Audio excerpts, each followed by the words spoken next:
Alright. We'll just run the game on top of Eve. I am wheeling and dealing in Eve. I buy in one location for 80% of the price, then I sell it in a different location. It is steady money, although quite slow compared to the amount of capital invested, I would say. But it's what I enjoy doing, so it's what I do.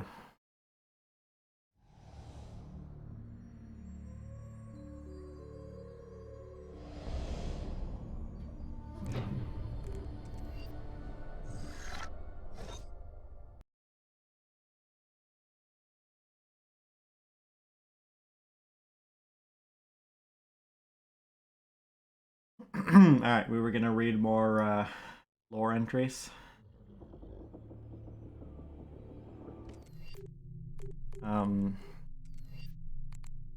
Oh, we got a plant.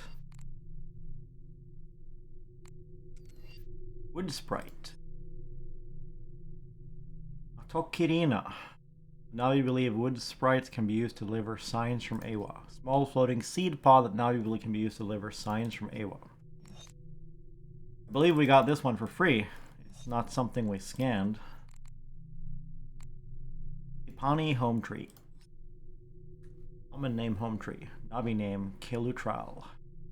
No RDA personnel have ever been granted access to the Ipani home tree. Over 20,000 years old, the home tree is a spiritual and physical home of the Tipani clan of the Navi, where they sleep and eat, learn, and labor. The tree itself is over 150 meters tall, and its diameter is many times that of a giant sequoia. The interior is distinguished by a massive helix-like spiral core and boasts multiple levels upon which the Navi community craft and enact their rituals and customs. Personal files. Everything's moving too fast. I can't make sense of this. My human body is dead, but then this matriarch for the Tapani, Tahi Sanume, I don't know what she did, but somehow she saved my life. Somehow she moved my consciousness to my avatar. Permanently? Does that even make sense?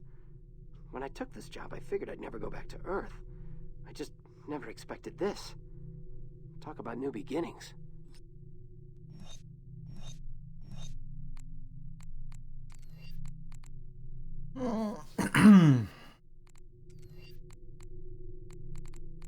The home tree. There are hundreds of disparate Navi clans on Pandora. Some of the clans, including the Tipani, live in ancient trees that are 2 to 3 times the height of the Terran redwoods that once covered the Pacific Northwest. The circumference of the home tree is great enough to house dozens of clan members. The tree is honeycombed with natural hollows and alcoves in which the Navi sleep, weave, dance, and celebrate their connection to Awa. Like many sacred sites on Pandora, home tree sits above a large deposit of unobtainium.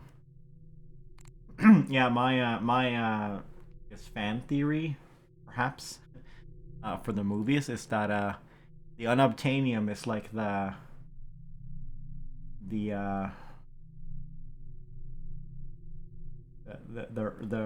it's like produced by the life forms on the Pandora or whatever.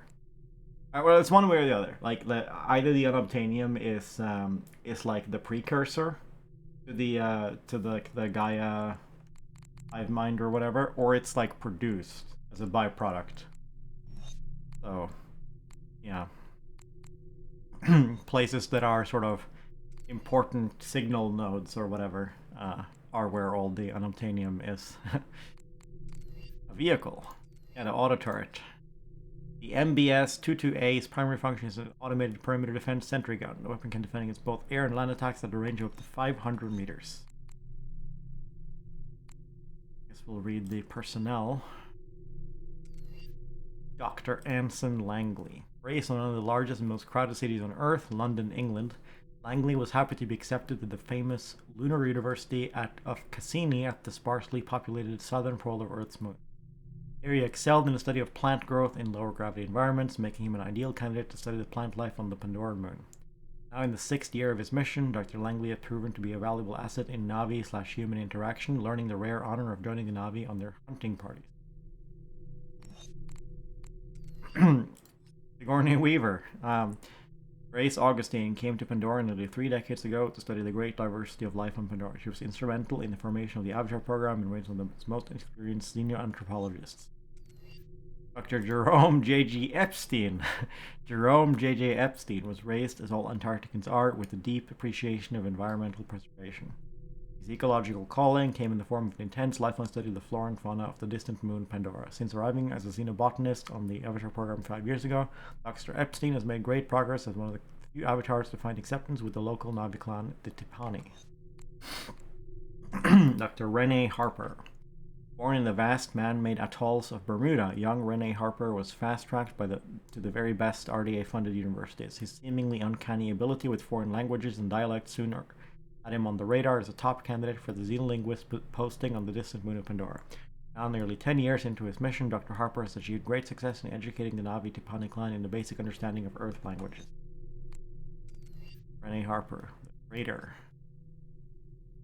Security Bulletin. Dr. Harper is wanted on charges of treason and espionage, considered armed and dangerous. All RDA forces are advised to apprehend him with extreme prejudice. Let's do the science. We've done this one. I think we've done this one.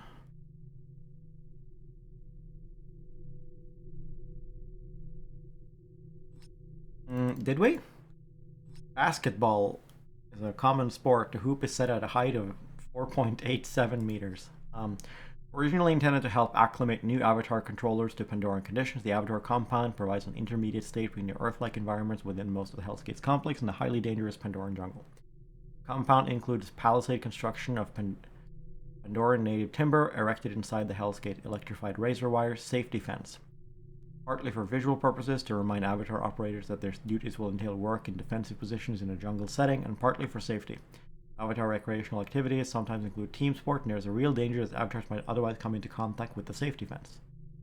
30-meter tall guard tower was constructed to supplement the standard automated towers on Hell's Gate's fence line. This tower has been built to resemble a larger version of a typical historical guard tower in a jungle military base during the South Asian insurrection or one of the Asian wars of the 20th century.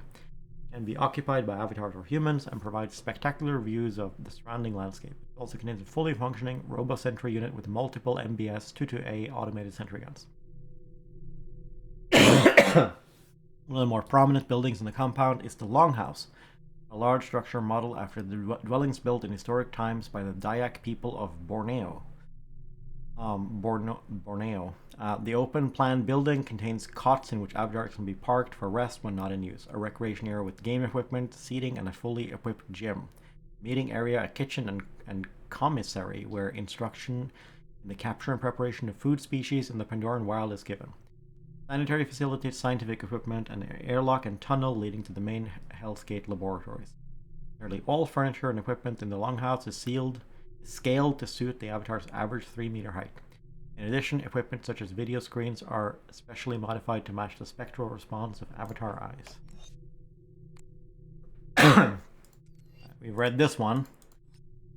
It's just a filter, apparently. We read this one. Halo station, generally linked to satellites. We've read that one. Monitoring. These consoles use a gestural method. Yeah, we've read that one. Ionic link thing. We've read that one.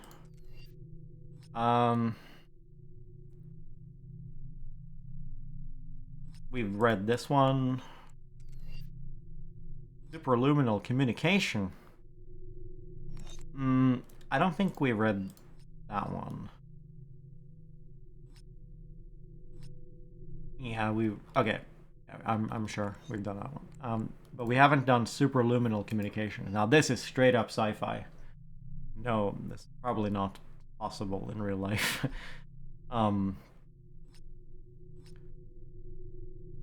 Albert Einstein is celebrated for his relativity theory, which sets an absolute speed limit of 286,000 miles per second for everything in the universe. Light and all other forms of energy travel at this speed in a vacuum.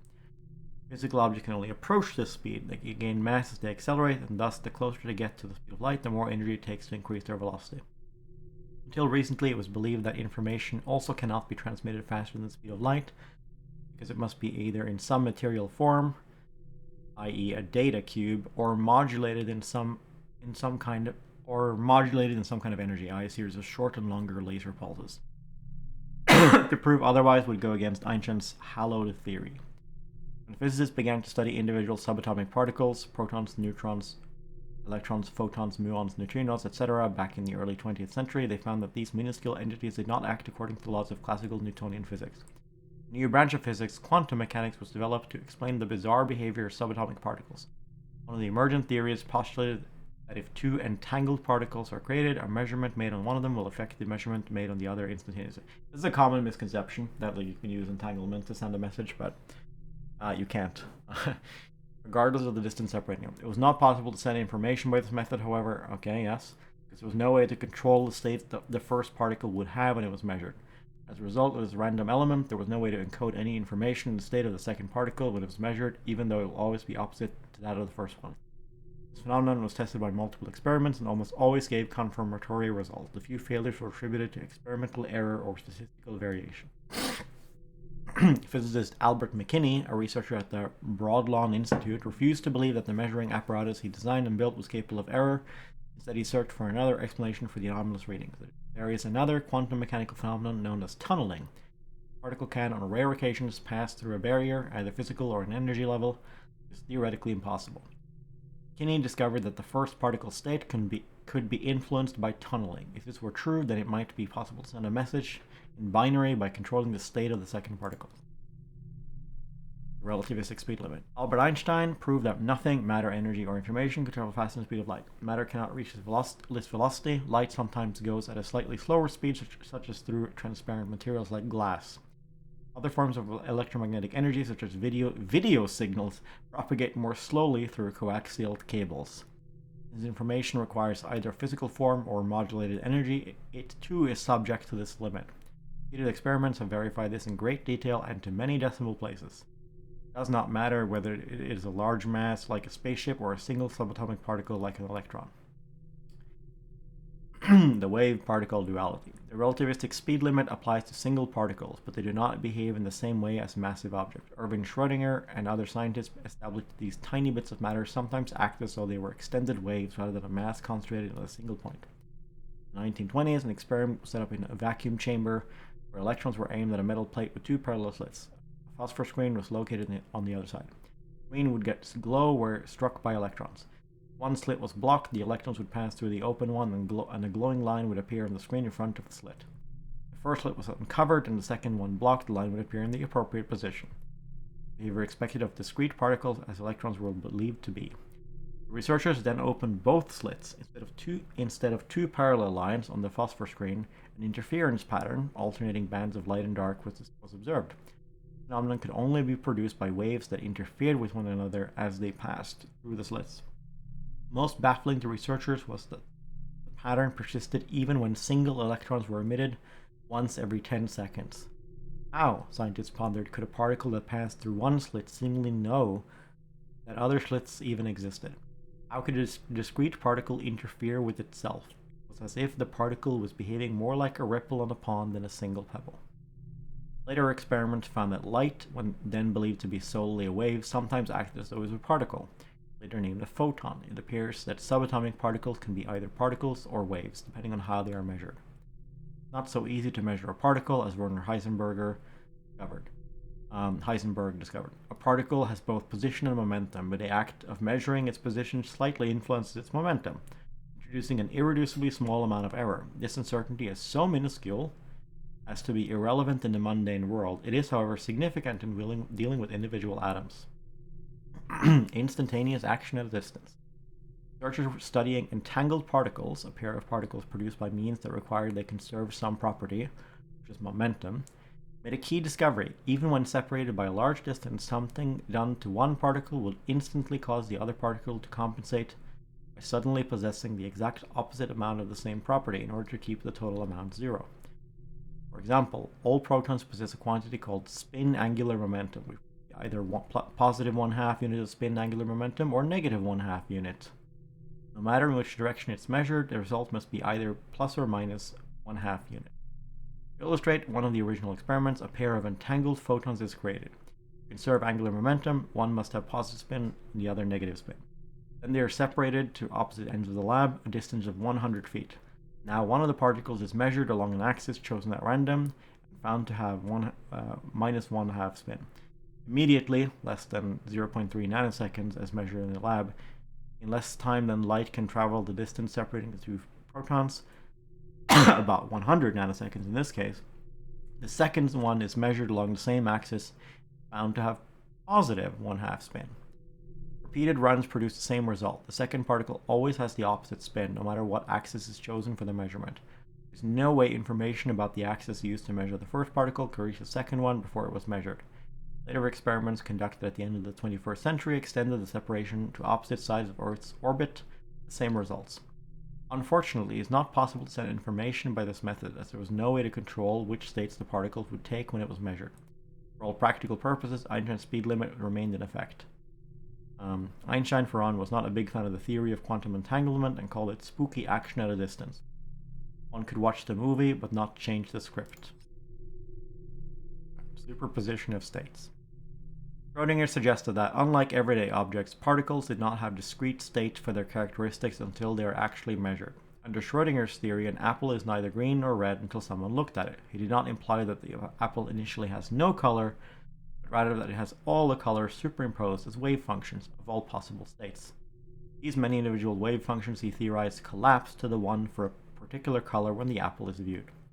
Scientists consider the possibility that the waves representing the particles might be infinite in extent. Their properties could change everywhere at once.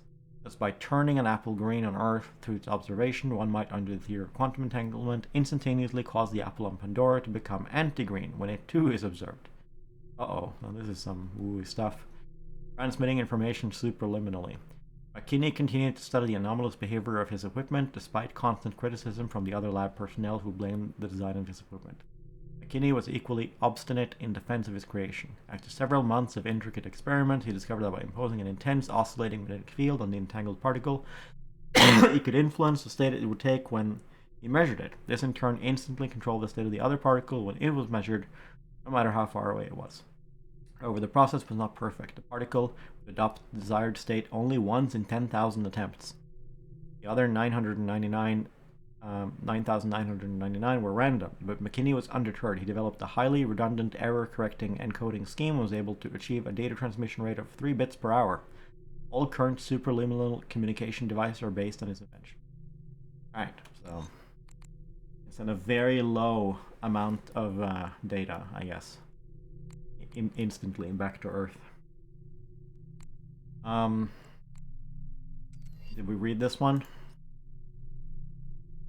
The Avatar program was developed to allow humans closer interaction with the indigenous humanoids, the Na'vi. A cloned Na'vi humanoid is initially created in vitro on Earth and then allowed to grow to maturity in an amino tank during the 5-year trip to Pandora. Genetic material from the future human operator is incorporated into the Avatar embryo, allows the development of the anatomic structures needed to allow a mental link to be established with that particular individual.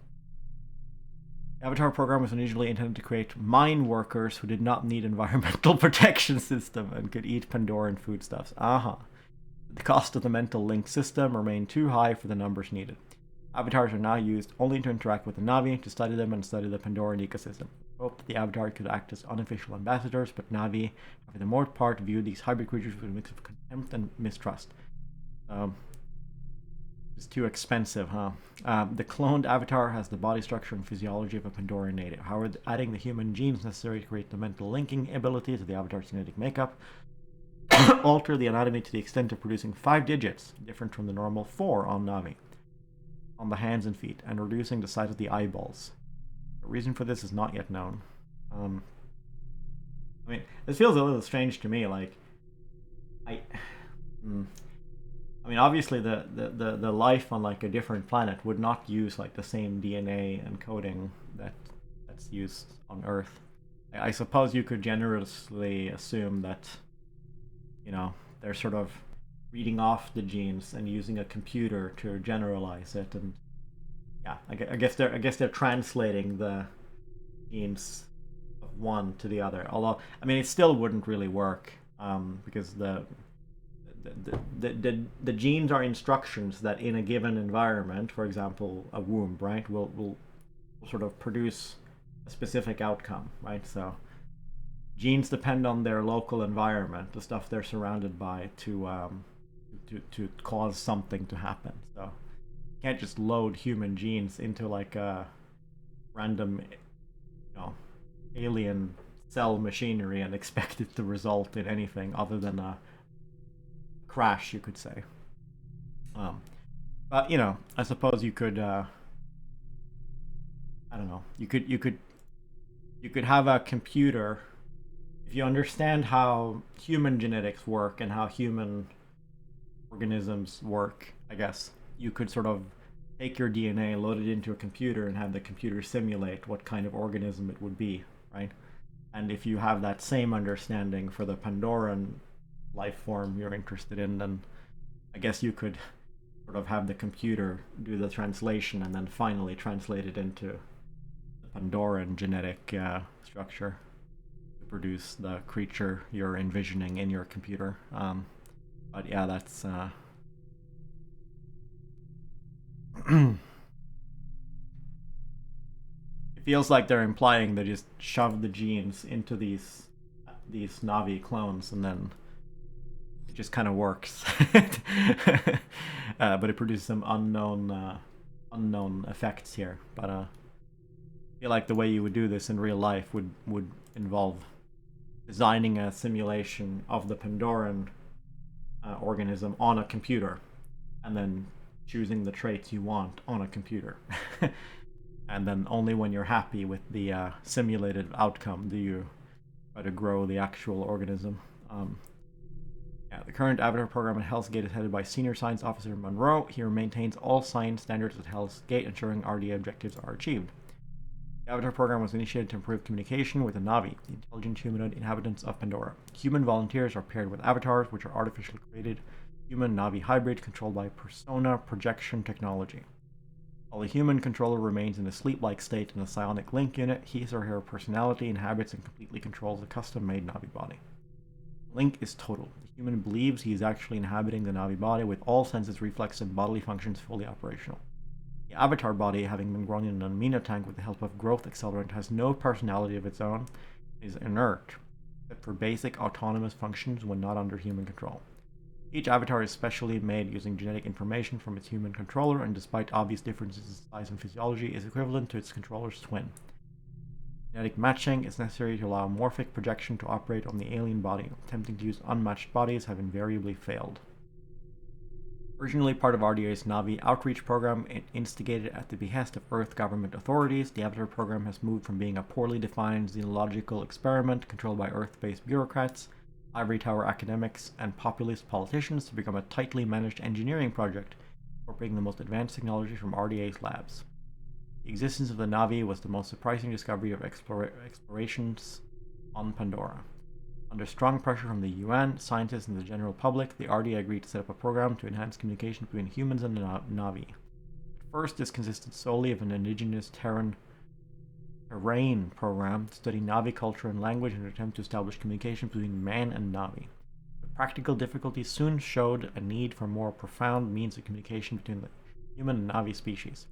RDA researchers had already established a possibility of direct mental communication between humans, and RDA scientist Dr. Cordell Lovecraft was given the task of carrying his Dark Dreamer project. Why does Lovecraft have a Dark Dreamer project? What is this name symbolism? Sought to transmit mental processes, thoughts, humans at a distance to interspecies communication. Initial dissection of Navi specimens found that although Navi show a surprisingly external convergent evolution, internally they are quite different from humans. Navi brain in particular, with external tendrils and three-lobe structure, was a daunting obstacle. Building on work with brain-wiped primates and condemned criminals, Dr. Lovecraft was able to establish that full sensory bonding could be established between human twins, human-animal hybrids that shared common DNA, and human-Navi hybrids with common genetic blueprints. Navi don't use DNA or RNA to carry the genetic information, producing a translation table that matched DNA with NVT transcriptase closely enough to allow a level of morphic resonance strong enough for communication to occur required months of computer. Hey! I'm so happy that the lore, agrees. That stuff I said earlier about how you can't just inject DNA into things and expect anything to happen. They know. James Cameron bothered to do the work with some science consultants.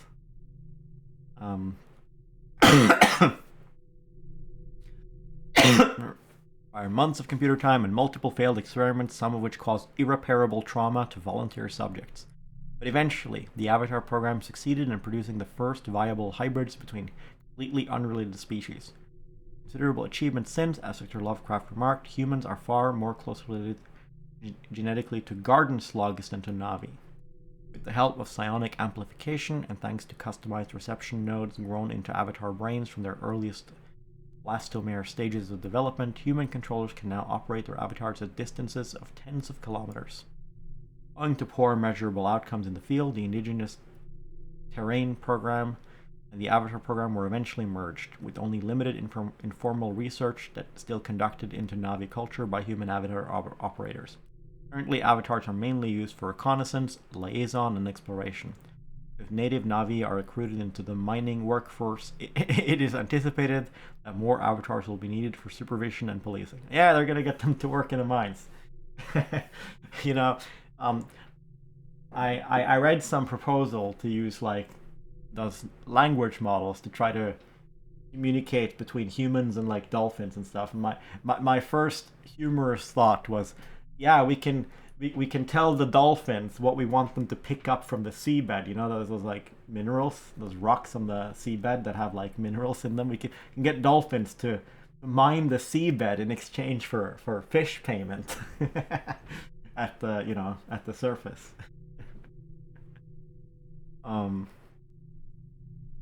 Dr. Lovecraft has been nominated for multiple Nobel Prizes in biological sciences, but the nominations have invariably been withdrawn following protests from human rights organizations, the UN PEN, Faith Council, and animal rights activists. Alright, did we read this one?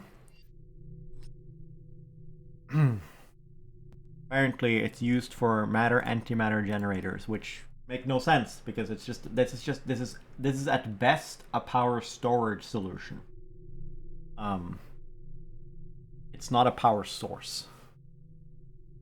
There is actually a way that it could be a power source. There's kind of a way to save Cameron's lore. This is a non-disproven theory, right? It's not a proven theory. It's just not ruled out yet, right? But there is this theory that there could be these little balls, these little nuggets of like antimatter that they're very dense. There's a certain kind of arrangement of antimatter. There's a certain state of antimatter that would have a repulsive field around it because of something called the color charge. And that repulsive field would be strong enough to prevent regular matter from colliding with it and annihilating with it, right? So there could be these large chunks of antimatter at like the center of the Earth, at the center of the Sun, at the center of asteroids, at the center of Mars, because they would sink to the bottom of any massive object because they're so dense, you know. So there could be these chunks of antimatter that are intact and in the middle of like asteroids in space. So if we break apart those asteroids, it could be that in the middle of the more massive ones, we find like a chunk of antimatter that we could move around rather easily.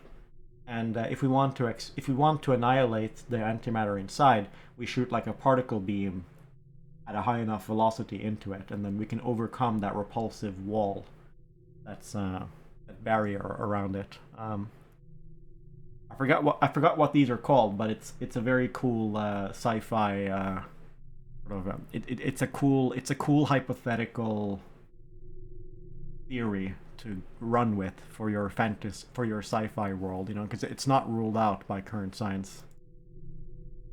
So maybe they're mining those. Maybe these matter-antimatter generators are fueled by antimatter mined from asteroids in space, and that unobtainium is somehow required. for this stuff.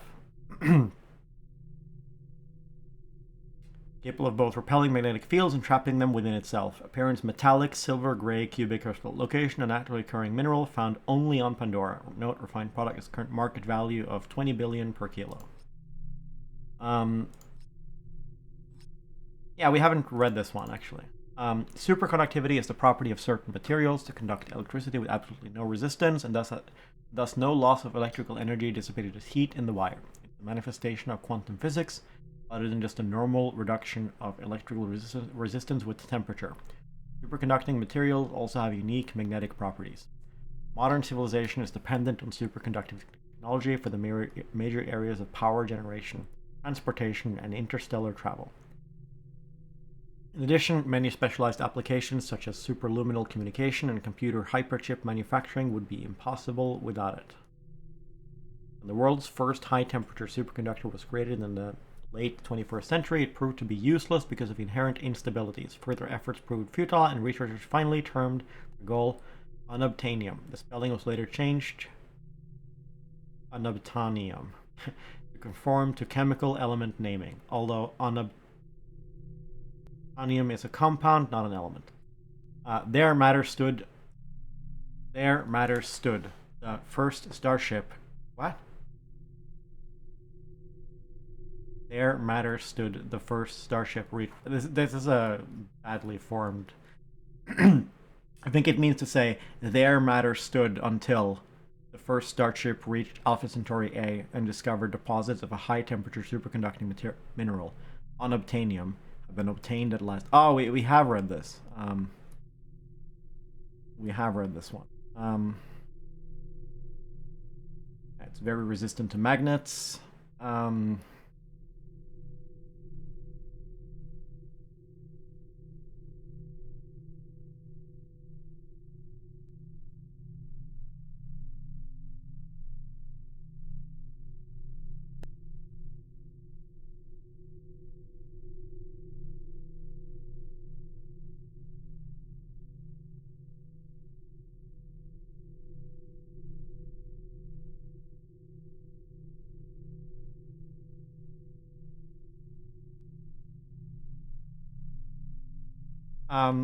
Wait, have we read this one?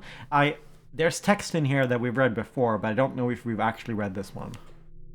I know that we have had this unobtainium had been obtained at last, but alright, so here it says that it contained an extremely strong magnetic field in complete violation of everything that was known about superconductors. Scientists were completely baffled until microscanning revealed the first of unobtainium's many secrets. Unlike the fragile crystals of human-created superconducting compounds, the mineral found on Pandora was a stable quasi-crystal with its atoms arranged in a never-repeating but still orderly pattern with five-fold symmetry. The structure is not only mechanically rugged, but also has microscopic voids in the quasi-crystalline structure that contains magnetic flux lines, surrounding them with a superconducting matrix but still keeping the magnetic field out of the superconducting material itself. The lines of magnetic flux that pass through these holes are retained by them, which anchors the magnetic field within the unobtainium. The magnetic field, although bound to the unobtainium, extends outside of it, looping from the North Pole to the south. Yeah. Currents on Pandora. Researchers believe that billions of years ago, when the planets and satellites of the Centauri system were condensing from the primordial stellar nebula, a Mars-sized planetesimal crashed into the still molten Pandora. The moon's nickel-iron cores was disrupted. High temperature and pressure produced in the collision far exceeded anything wrought by human technology. These forces interacted with Polyphemus' intense magnetic field, created conditions suitable for the production of this unique substance. First human explorers found fossilized evidence of unobtainium's prodigious magnetic field in the form of huge stone arches that spanned thousands of feet. Researchers determined that these arches were created when the molten rock containing iron ore was trapped in the loops of superconducting magnetic fields by unobtainium deposits and held there until they cooled and solidified. Famous floating mountains of Pandora are also a manifestation of the unobtainium deposits. Unobtainiums can indefinitely retain a magnetic field that was present when it was formed. The opposite ends of magnetic fields have two different polarities.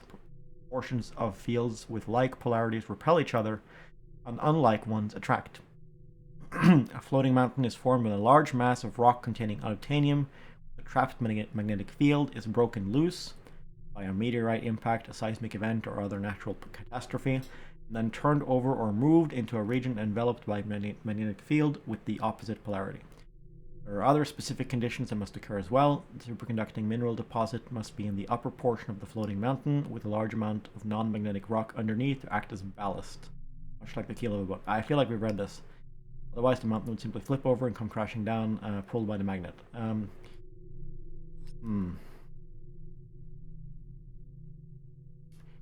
I do feel like I almost feel like a lot of this text comes from other entries, but I also feel like some of it is something we haven't read, but maybe I'm just misremembering. Because of the intense magnetic fields associated with the unobtainium deposits, mining operations are severely restricted as to the composition of mining tools and machinery. Tools cannot contain any firm magnetic elements, cobalt, iron, nickel, and some rare earths like gadolinium, because they would become so strongly magnetized that their moving parts would become immobile. The tools themselves would be drawn to the unobtainium deposits where they would be permanently embedded. Non-ferromagnetic elements such as chromium and manganese become magnetic when combined with other elements, further limiting the use of steel alloys and other common materials. As a result, exotic and costly compounds, beryllium, copper, tungsten, carbide, etc., must be employed.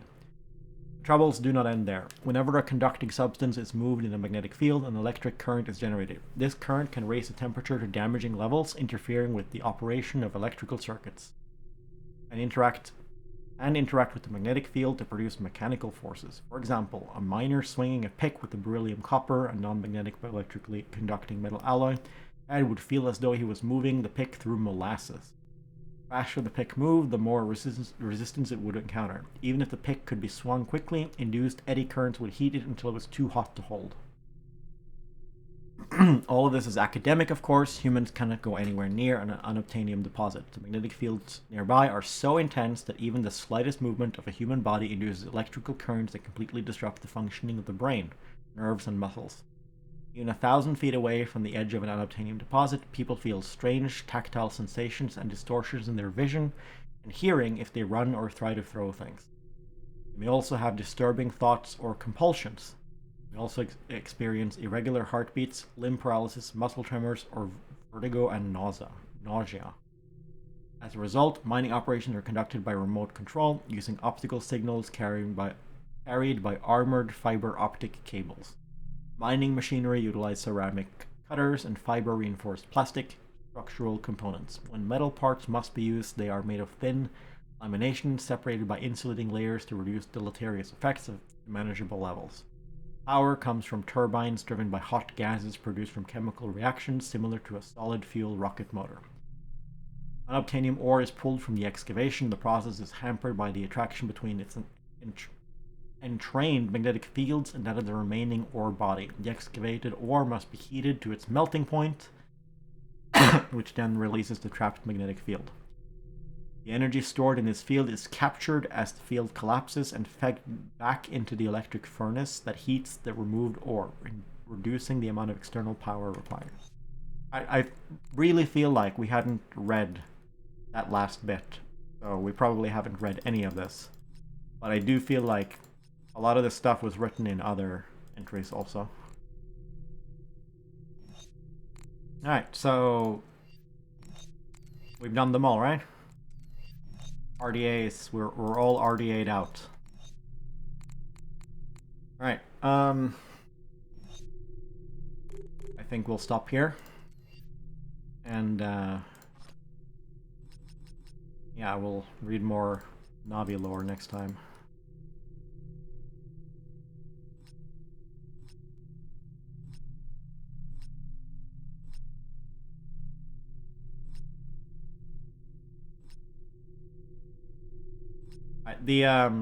That wolf, isn't that effective, so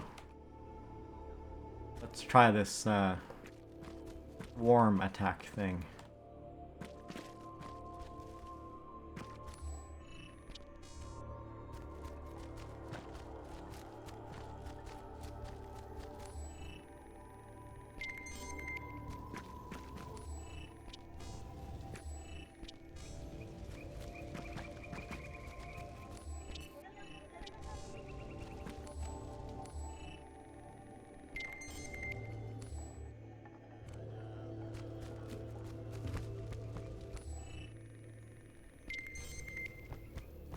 Oh my god, there's so many entries.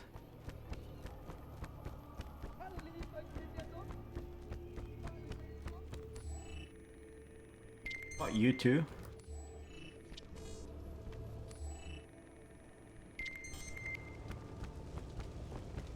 The humans seek to control Iwa. The one called Falco searches for a Vitraya Romonang, a long-forgotten well of souls. Well of Souls? An ancient willow tree, connecting to all that Ewa has created. It is how the Navi speak with Ewa. Your Falco has learned of ways to do this. He seeks to control the ancient site. Whoa, whoa. You're saying whoever controls that place controls the whole planet? Speak to Tanjala. And remember, you must help find Sleeping Well of Souls before your Falco. Got it.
Really?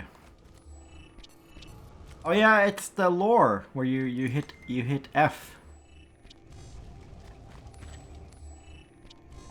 You hit F next to the machinery.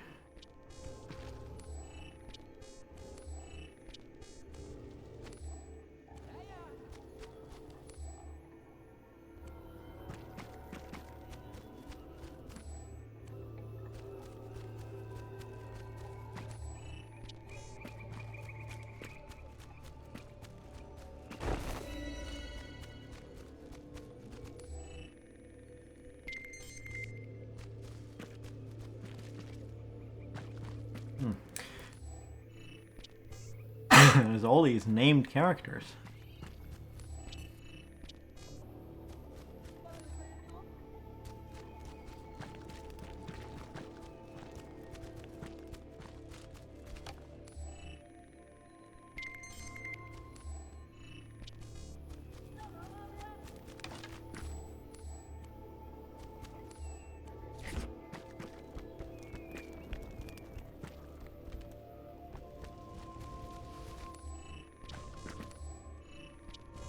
We find Lungore in Swatulu.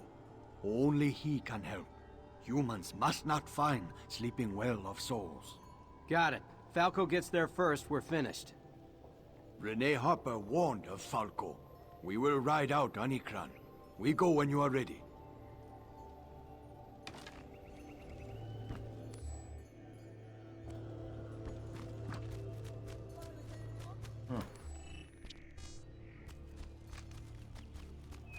Alright, seems the map is,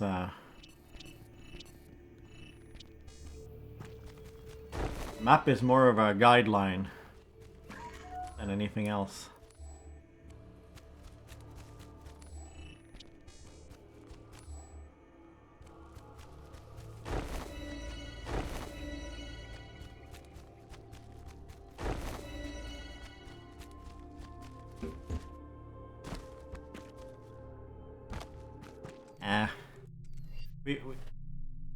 I'm really considering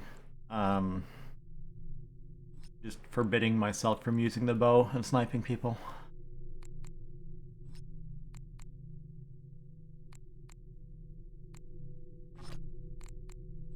Alright, so we have a melee weapon. Wait, can we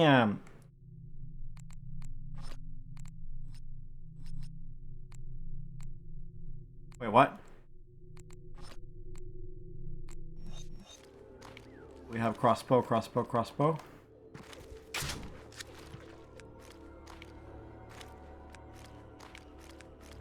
They share ammo though. What about crossbow 1 and crossbow 2?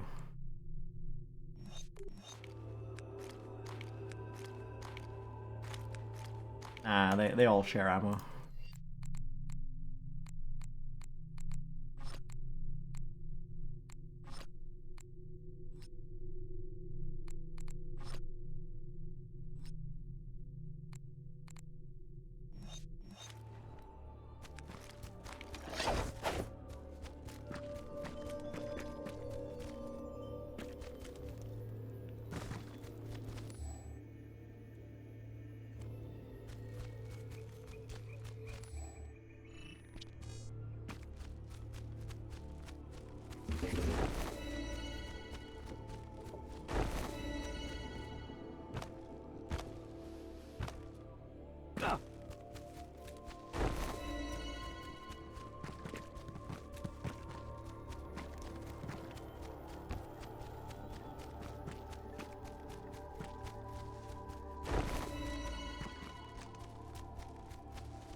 Kill you.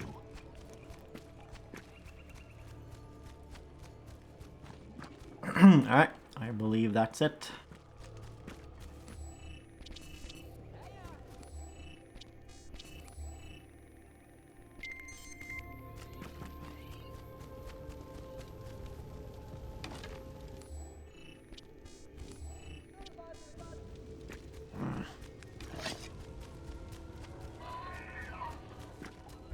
Get your Ikran.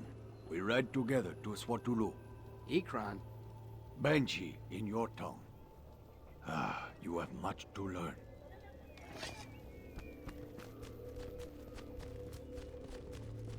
Alright, we'll read a little bit. Read some plant life. Hermit bud.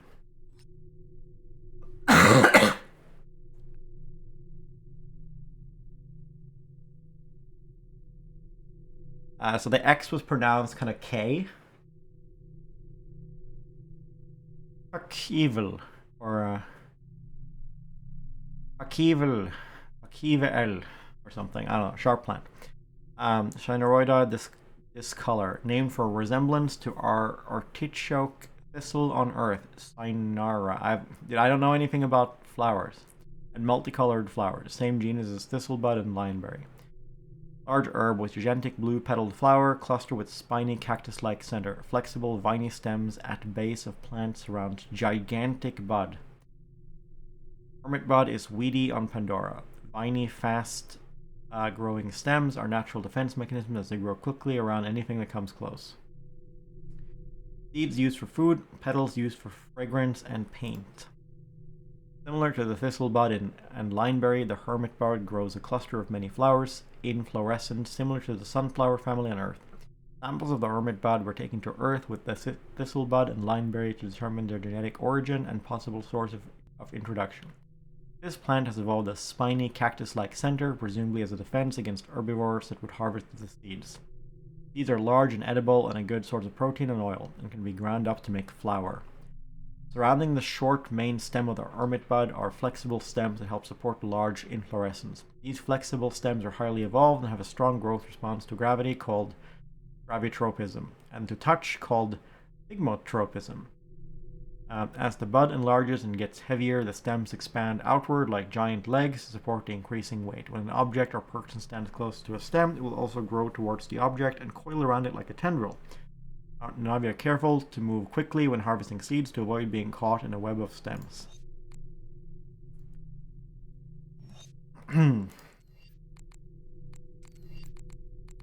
Over these, and these, and these. Navi calling. So this is like careers, but Navi. Banshee Rider. Banshee Riders have an uncanny understanding of flight, as shown by their prowess in aerial combat. They are the air forces of Navi, either attacking a rotorcraft or making sweeping attacks on RDA ground forces. Dire Horse Rider. Although every Navi can link into and ride a dire horse, these riders are especially proficient in hunting and combat. Against the humans, they act like the Navi cavalry, charging RDA units to cause carnage and confusion. These riders are heavily armored and use powerful axes when not on their dire horse mounts. Alright.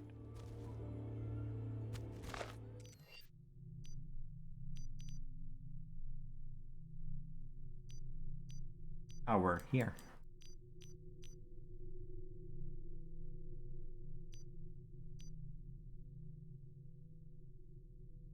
What, can we not go to the, Oh, that's where we were, yeah?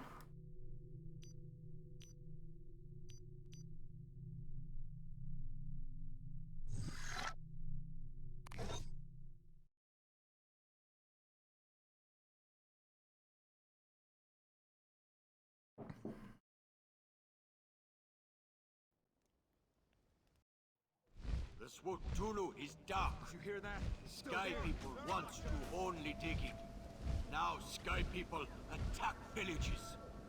Why do they attack villages? If they keep us busy defending, we aren't searching for the dormant site.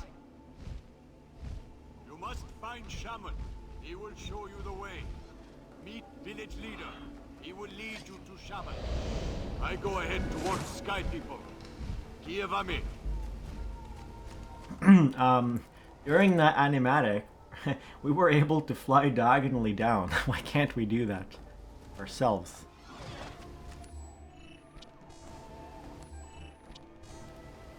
Continental. Yeah. Yo no hablo Navi. I'm looking for Lungore.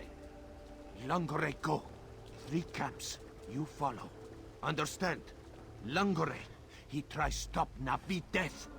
3 camps. You follow. Go. Find Lungore. 3 camps. Go. Okay.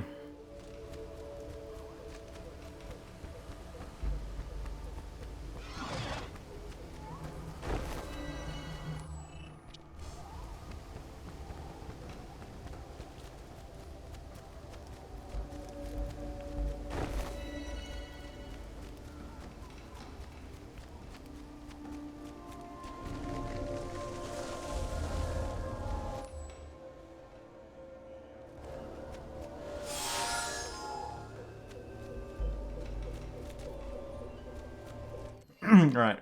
What is happening on the Conquest layer? I don't think we'll ever know.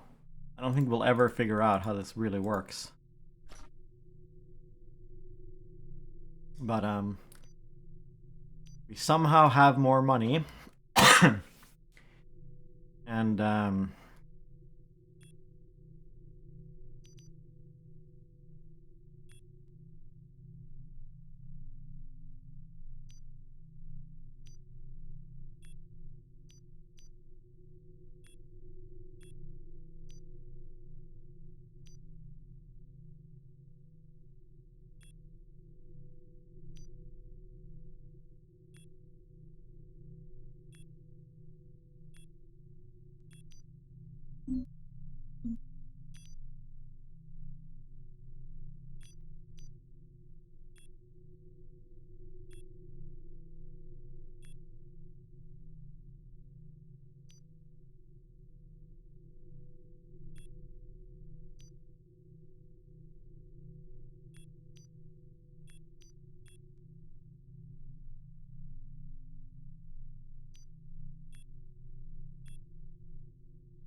Yeah, I just do not know. Do not know what the smart moves are here. I sort of feel like we should just make a extremely giant death stack. Which, if true... Let's see, we have 2 flyers and 4 horses.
Actually, what does the planet look like? So, is this the human base? Is this a factory?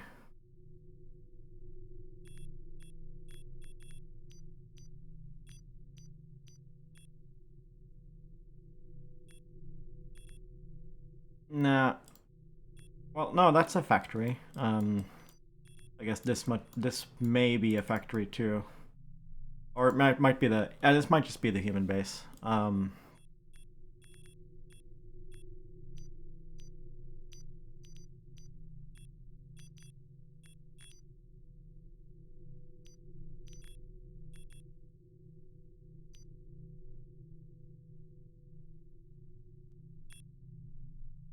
Alright, let's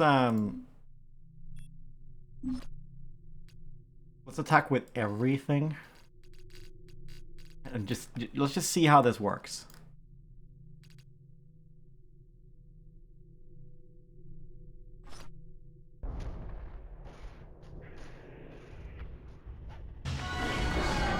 Works very well.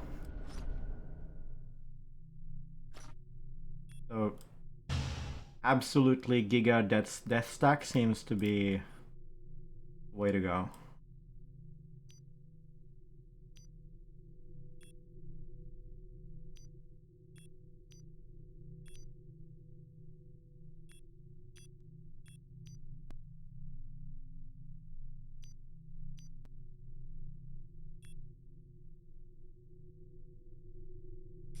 This thing contains, yeah, this is the 5,000 and a half, plus the 1,000. This one's really big. This X Inferius dense.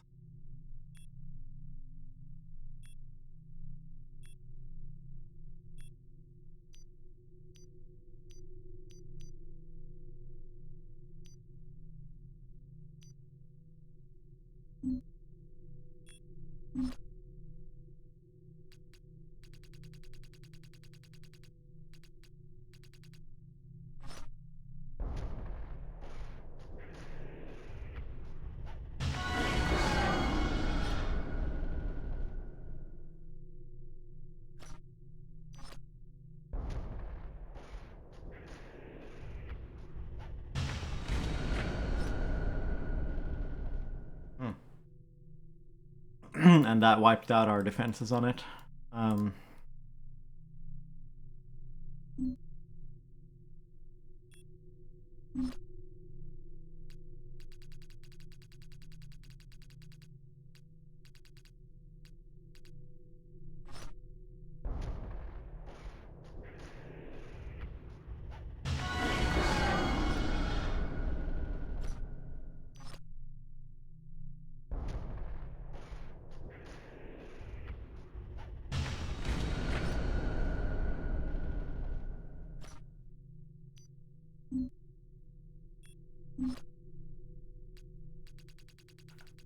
Yeah, it seems to be you just make sure you're engaging smaller stacks with larger stacks, really.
Alright, we'll stop there for now.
Let's go.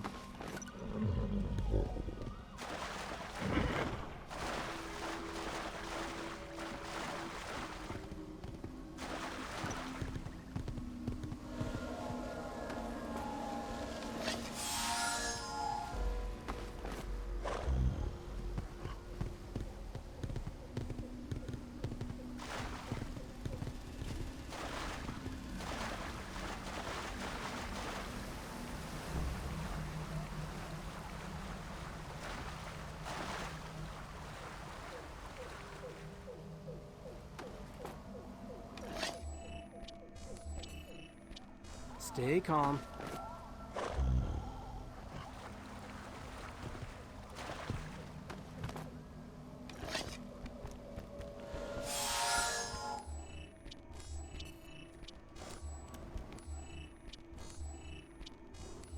Stay out of trouble. Fool.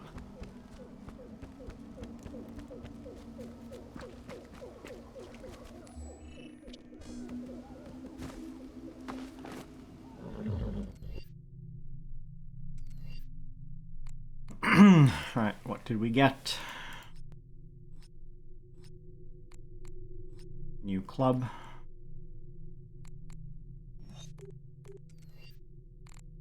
New skill.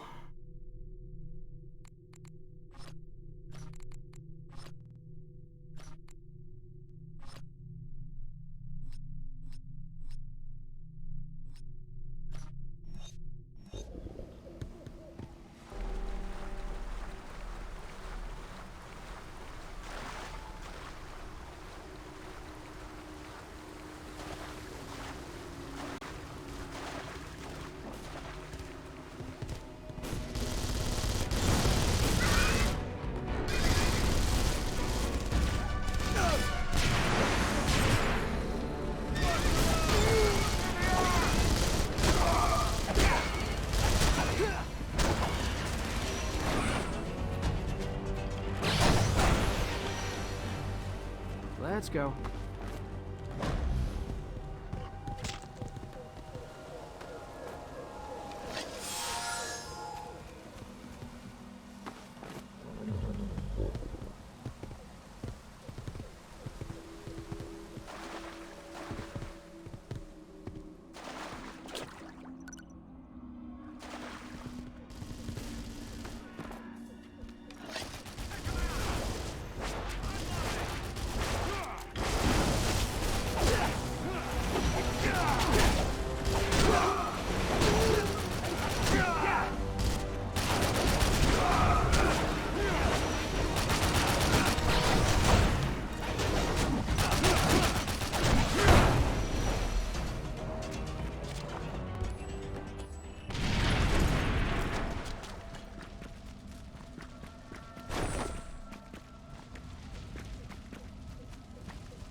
Stay calm.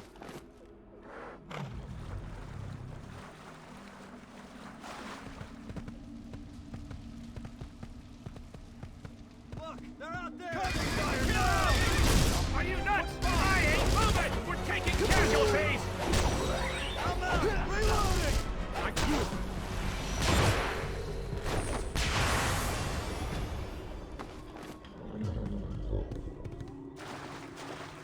You hear that? They're still here. Flush them out. Fire! Marked obstacle. Implying it can be removed, I suppose. Wait, does the horse attack? It does!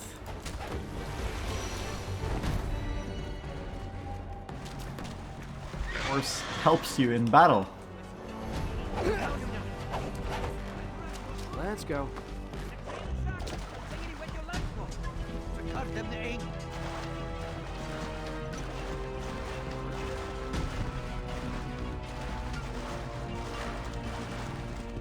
Oh yeah, the film grain effects.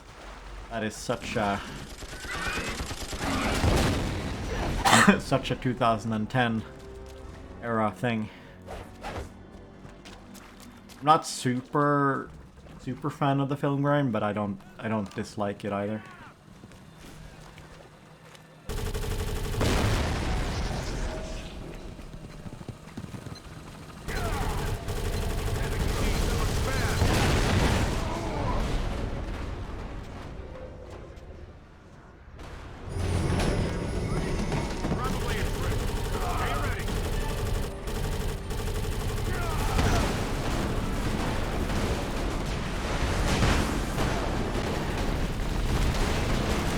Fuck is this?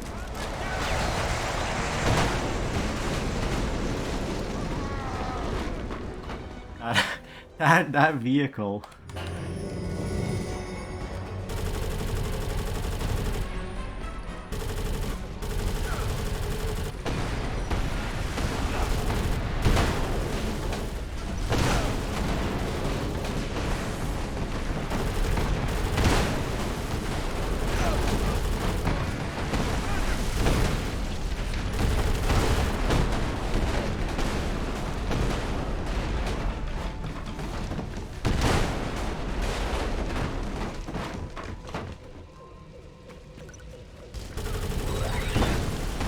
This gun's so bad.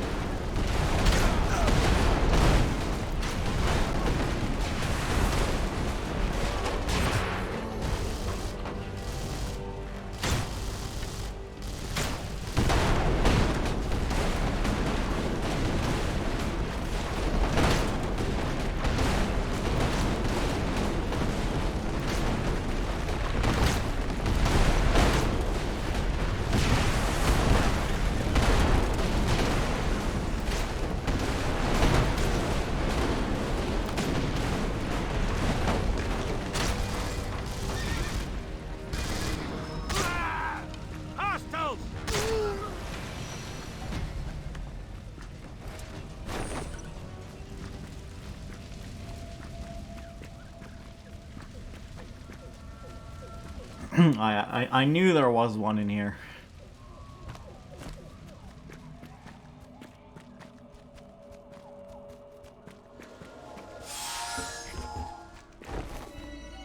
I guess we gotta collect all the green stuff now, since we've spent two two amino drinks. Whatever it is.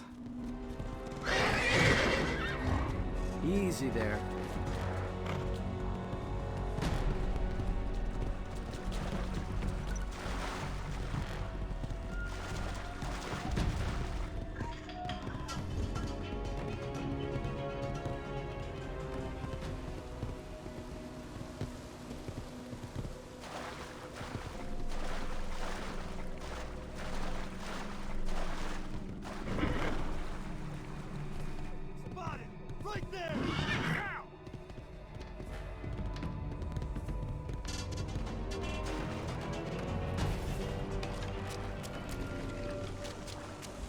Many dead, much sorrow. Longore, no fight. I need to find Lungare or more of your people will die. Longore, maybe he lives. Find machines. Machines pull rocks from ground of Swatulu. You mean bulldozers? Lungare's gone to stop them? Sarain, with Unape. Find them near bulldozers. You help destroy. Go! Looking for Lungare or Unape? Got it. Yeah, got it. What else is there to say? Yeah, more credits. Let's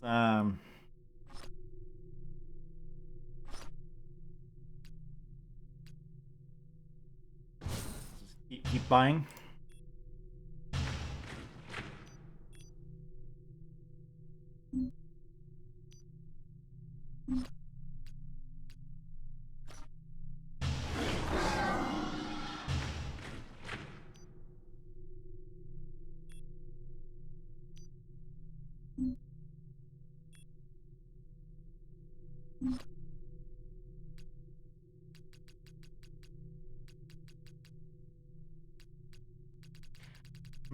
I need to think about the theory of this game. So,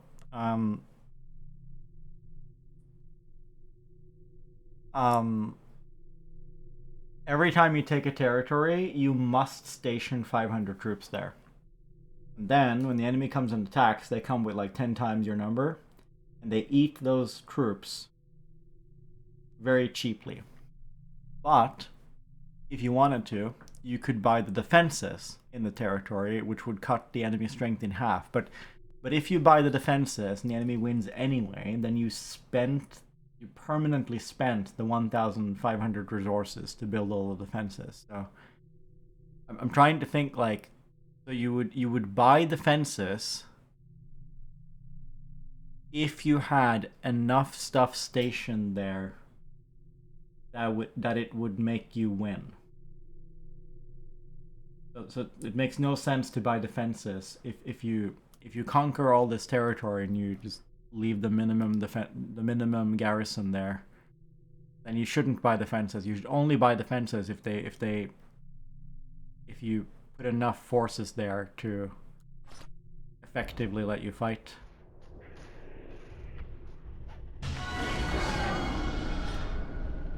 If I take a bunch of territory, what happens is it forces me to spread out my units, but it lets me fight enemies. Like if I go here, there's one aircraft here. I'm covering it with a camera, but trust me, there's one aircraft on here.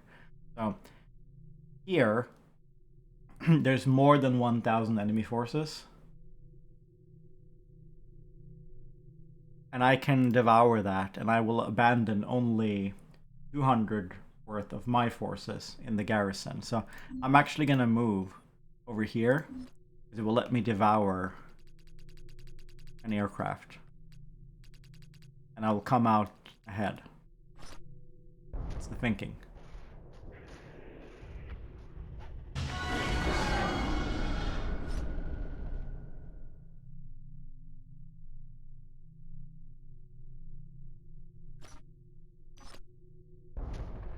Yeah, here they attack.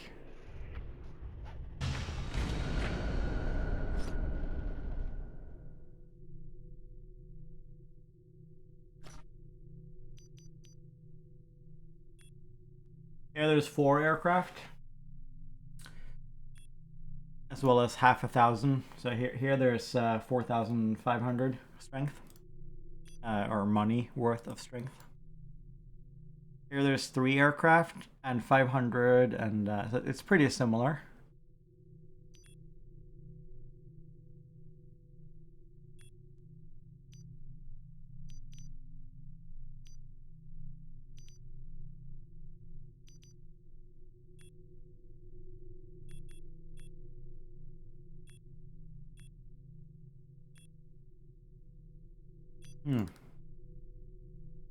I have 5,000 and 4,000 and 2,000.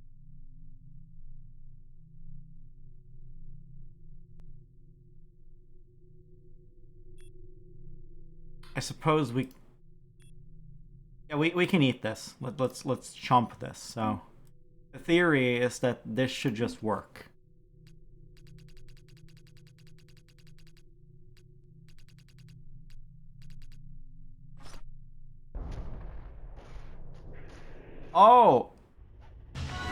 Oh, they don't. I wasn't operating under the belief that the units always attacked whatever was on the top of the stack. But it seems that this aircraft was hitting my horses. So I lost. What did I lose here? I think I lost 1,000 worth of horse and 500 or 250 worth of troops. But yeah, they lost more. Hey, I think I lost an aircraft. I feel like I had 5.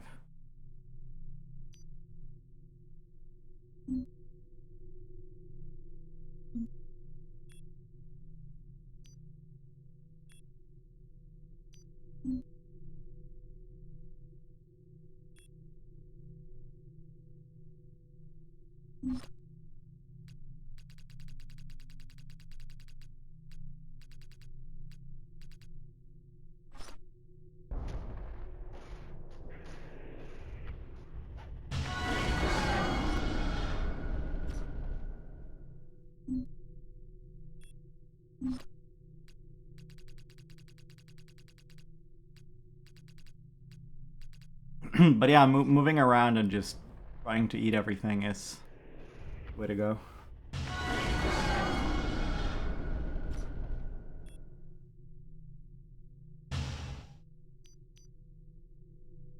All right, let's let's stop here for now. I do feel like we get money on the conquest map from doing stuff in the main game. So it's it's actually optimal. It's actually optimal to just gather up like a huge amount of money in the main game, root a giant death stack, and then move it around the map, gobbling up enemies that are no more than half your strength. You trade with them very effectively.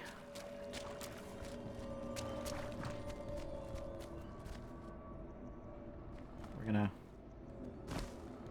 What? Of course. Obviously. Get in their faces!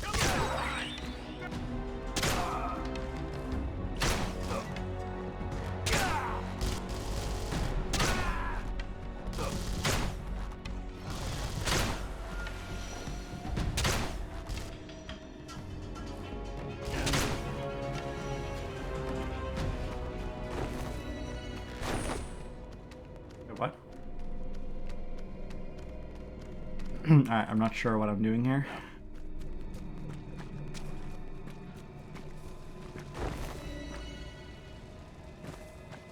Wait, can we scan this thing? Can.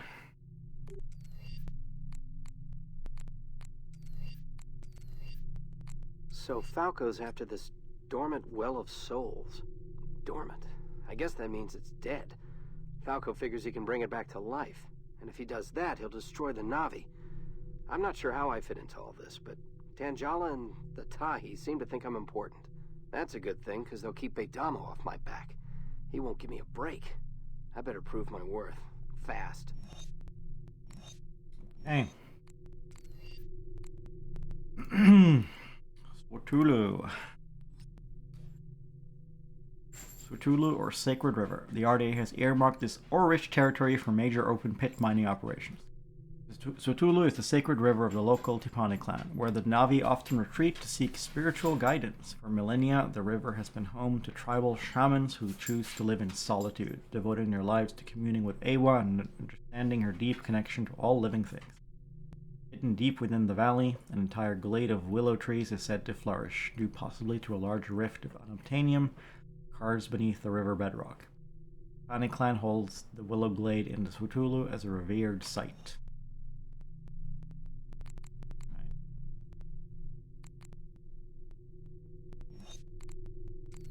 Animal.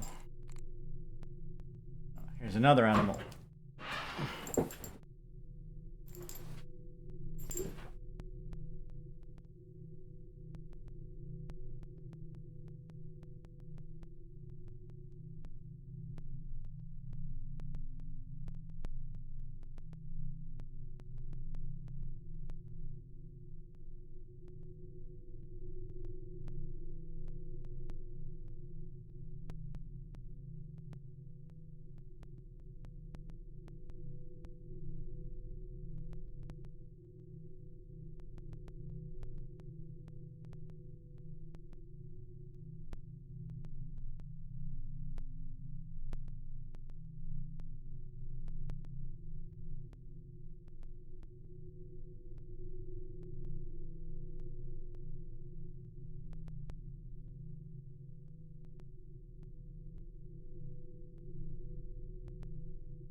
On a moon filled with perfect predators, the Tapiros fills the unfortunate role of perfect prey. This harmless pig-like animal has become the butt of many jokes around Hell's Gate and often shows up on the cafeteria's menu. Uh-huh.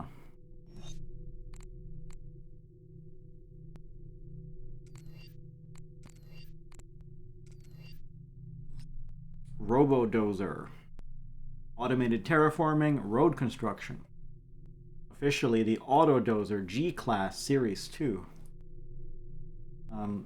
Wheelbase is 39.7 meters long, 26.73 meters wide, 13.35 meters in height.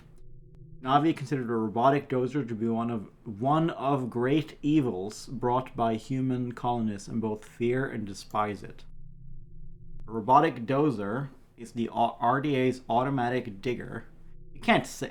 Well, I guess it was okay to say that in 2009, but in 2020, you gotta say excavator. You can't call them diggers.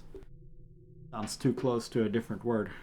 Designed to chew into a planet's topsoil to build roads for the heavier machines, haul away the overburden in mining operations, flatten terrain for the construction of campsites, and dig holes for foundations. After decades of success in the jungles of Earth, the robotic dozer required little or no adaptation for use on Pandora. Although locations and general goals are determined by human operators, the robotic dozer responds automatically to commands from an onboard computer that determines the most efficient plan for digging and removing soil. The only real functional difference between this bulldozer and one operated by a human being is that the computer is a more efficient excavator. The robotic dozer is highly regarded by construction techs for how quickly and thoroughly it can accomplish its task with little or no human interaction. The robotic dozer can move 1 acre of dirt in less than 2 hours. Onboard computer can ascertain almost instantly the most efficient digging pattern for itself and or other robotic dozers. It can dig without interruption continuously for over 22 hours without maintenance checks. It never gets tired or needs work breaks. It has no union to make demands. It is the ideal worker. Effective, economical, and uncomplaining. Where a construction crew of 10 men operating 10-manned robotic dozers can clear a lot 1 square mile in 3 days. A single robotic dozer can achieve the same results in 2. What? Something about the writing on this entry is kind of bad in general. Almost like whoever was assigned to this kind of sucks. Whoever was assigned to write this. If the RDA truly builds better worlds, it starts the long, expensive, and politically sensitive process with one of its humblest tools, the robotic dozer. It is frequently put to use in the initial construction phase of building an outpost, on Earth or elsewhere, where security teams, scientists support labor and their equipment and supplies. Terran uses have translated well to Pandora, where it's used to build roads, keep them cleared, and or keep local flora overtaking what has already been cleared. Its main use is the removal of overburden in mining operations. Sensory pack that contains optic lenses for steering, remote sampling units for determining ground depth, chemical components of dirt, and sonar and radar surroundings is mounted on movable arms on either side of 2/3 towards the rear of the carapace in the front of the rear grille.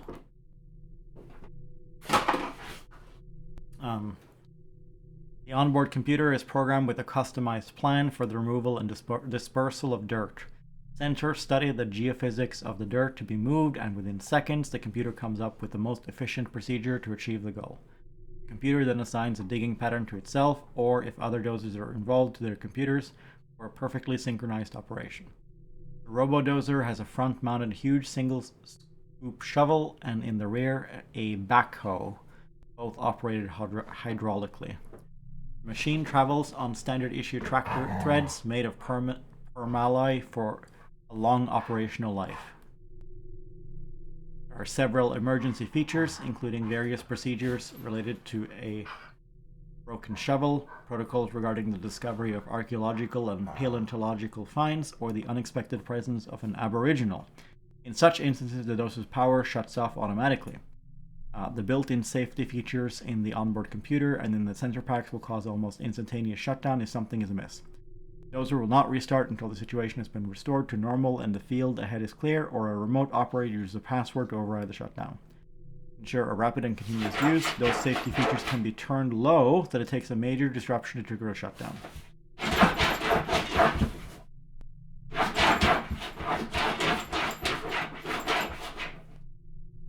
A nearby worker can use sign language to signal the computer to initiate an emergency shutdown. It is also possible to leap aboard the unit, open the access panel, provided you have an ID card, and punch 3 buttons that will cause an instant shutdown. My dog is now biting my hand next to my chair. And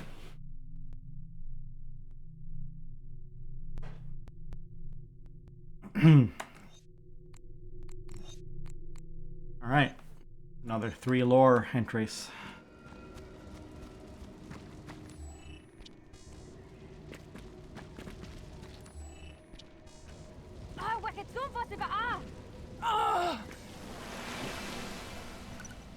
Okay. What? What was that? That was like a Dark Souls NPC. They die right after you talk to them. Only the death animation was really wacky.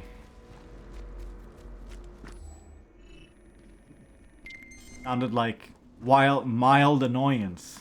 Or like Over here! I see him! Let's sack him! Moving out!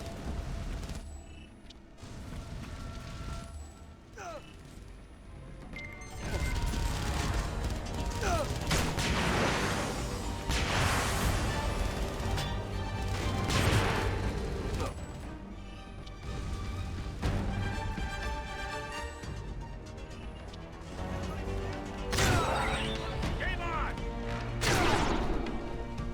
Got it.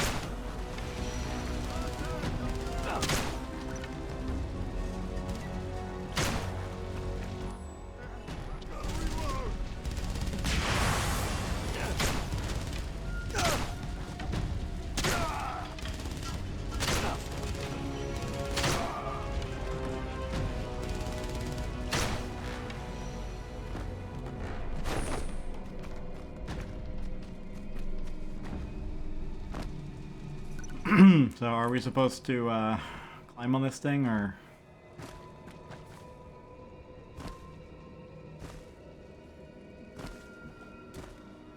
No. Suppose we can jump on top of them from the tree.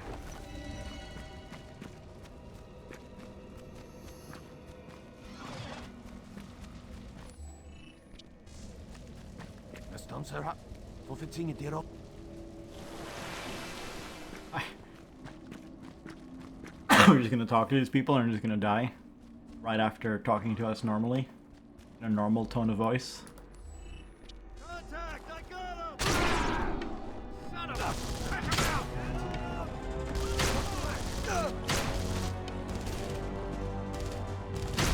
I've got to reload!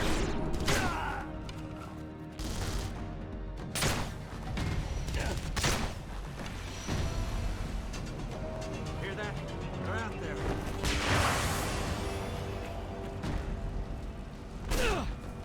Look, they're out there! Chill out!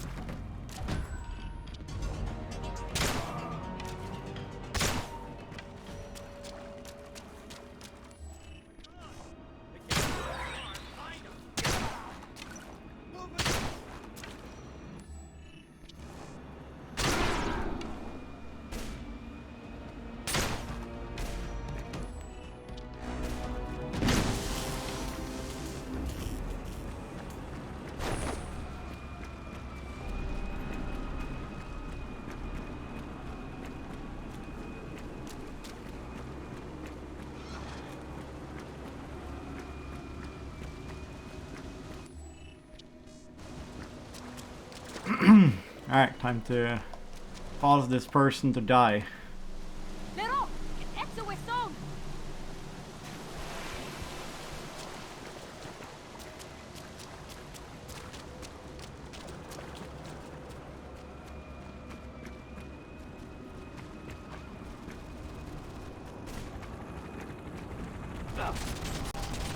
Holy shit.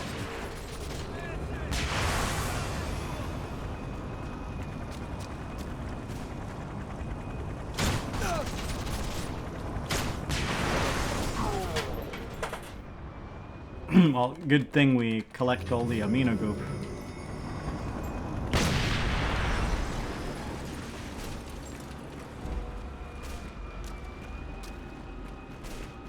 Yeah, the bow is really OP, but I suppose the game gets harder and harder, so I guess we do have to use the bow.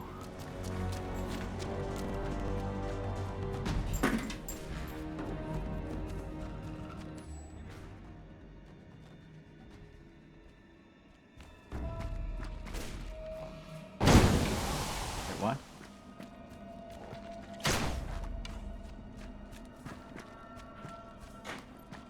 We hound you not.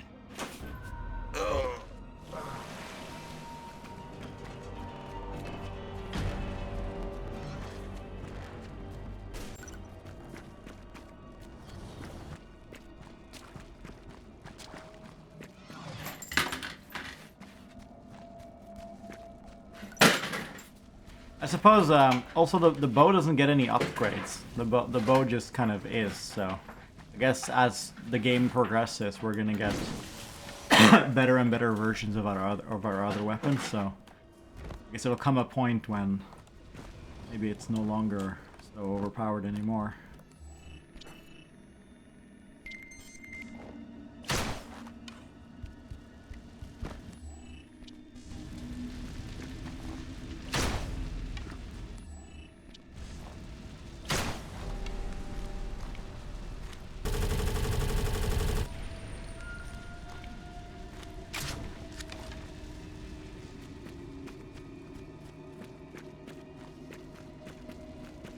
Alright, let's try to climb on top of this thing. Hit F next to the antenna.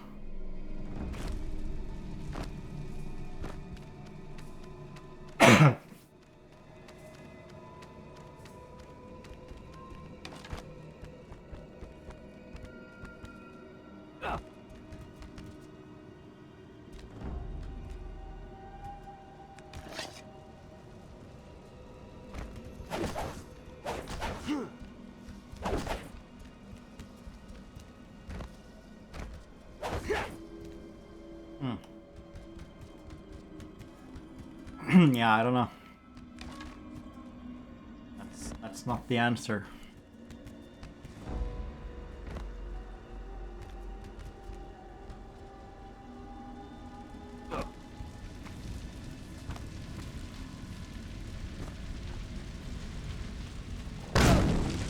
Whoa.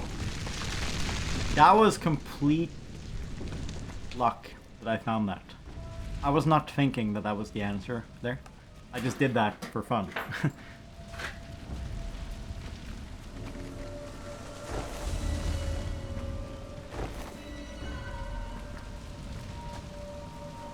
You're hurt. Are you Unape? I can help you. Listen, I need to find Lungare. You bring evil upon us. I should spare you myself. If you have any honor, you will help destroy demon machines. Only then you find Lungare. Fine. But no warrior reaches them. Human guns cut down all who try. Now it is your turn. If you fail, your death will bring my smile. Nothing more.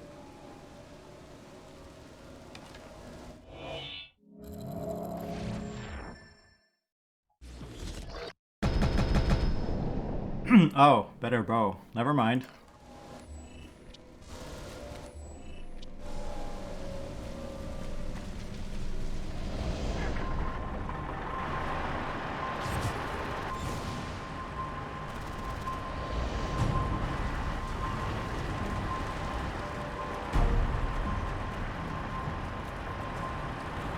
Alright, so we gotta get ahead of this thing.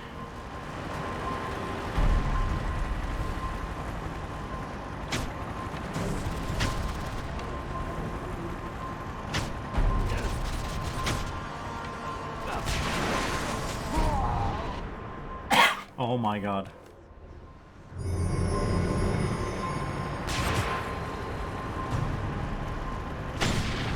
There we go.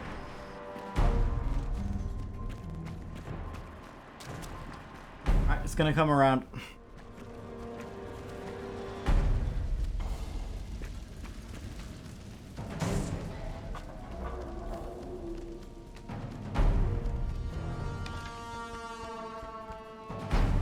Eventually.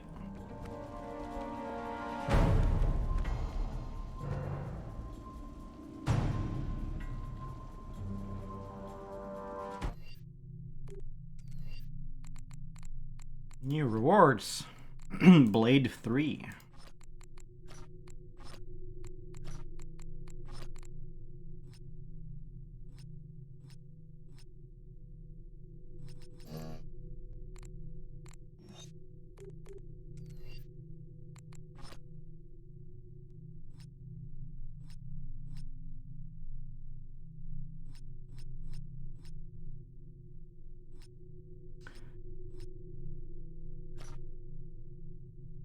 There's this ultimate spell, this thing.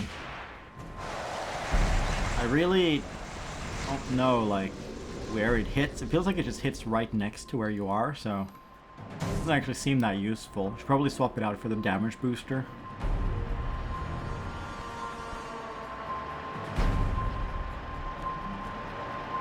Easy.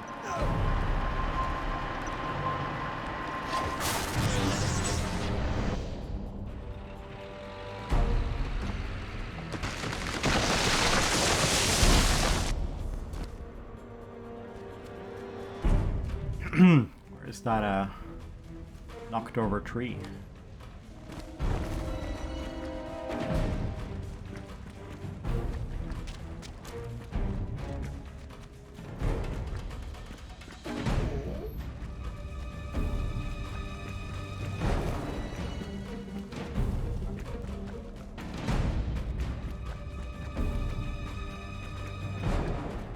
Ah, there's a dozer.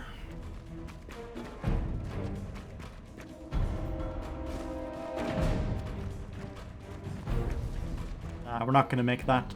We'll go up here.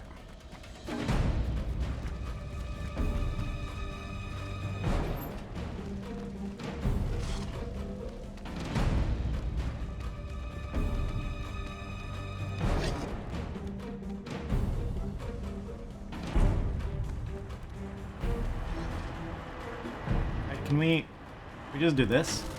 What?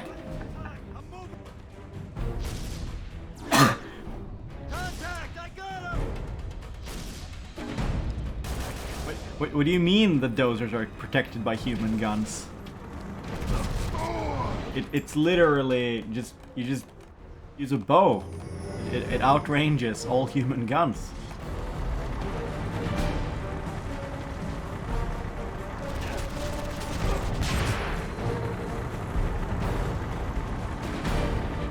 What do we do? We gotta run to cover.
Yeah, I didn't see this thing. Many of my kin taken by humans. You must free captives. Lungore may be one of them. Okay, where's he at? Or DA camp. Ka! Go! Navi must walk free.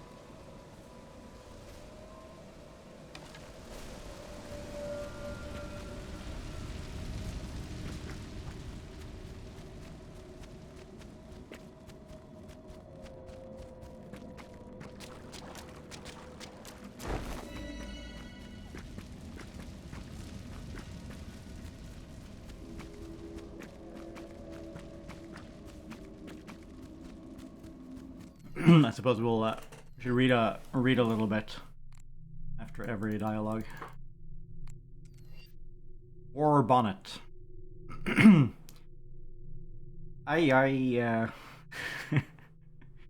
War feather. Large herbaceous fern-like plant with colorful iridescent blue leaves, widely found on Pandora. 4.5 to 5.5 meters. Spread 1.5 meters. Average. Special pattern of bioluminescence in raised lures insects to plants for nectar. Birds feed on insect and protect plant from insect feeding. Used by Navi for ceremonial purposes, including headdresses and other adornment. Leaves with bioluminescent lines and arrow-like patterns are used for directional markers and navigation. The war bonnet fern was aptly named for the primary use of this plant as a headwear during times of both war and peace. Similarity to Native American headwear made from feathers is obvious, as Pandoran colonists have noted. The most striking feature of the war bonnet fern is the iridescent blue of the leaves, which contain abundant anthocyanin pigments. These pigments are light reactive chemicals that reflect blue light and that give color to blue and purple flowers and fruit. The war bonnet fern has evolved a close relationship with a particular species of forest bird, which is also a pale iridescent blue color and well camouflaged against the leaves of the plant. These birds feed on insects that are attracted to blue leaves, have red lines radiating out from the center of the plant. Insects accumulate on the enlarged central apex or meristem from which the leaves grow, and the small birds swoop in to feed. Fortunate that the war bonnet ferns sprout readily from below ground buds because they are gathered and used regularly by the Navi. The dark nights are often illuminated by single leaves that have been mounted on trees with their glowing arrow-like pattern pointing to a special destination, reminiscent of earthly neon signs.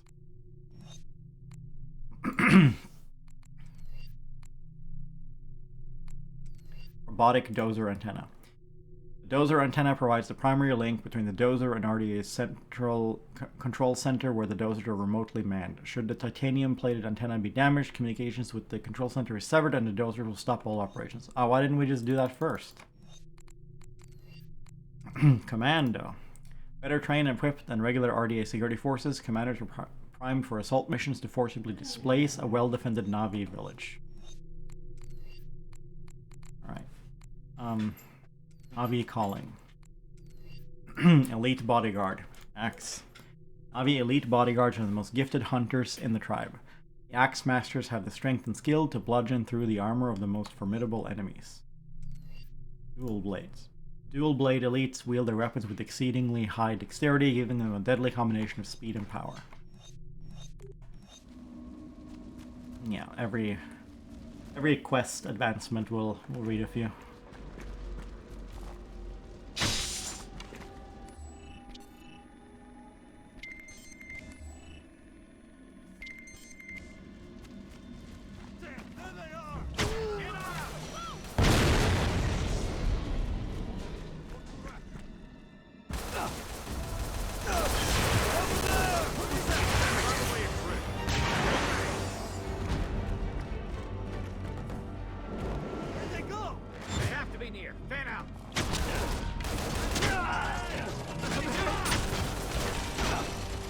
Fuck me. We're spending all our extra lives. We are not sustainable. Stay ready. This is pointless. They're gone. Damn. Move fast. Where'd they go? They have to be near. Fan out. On it. Bring it on.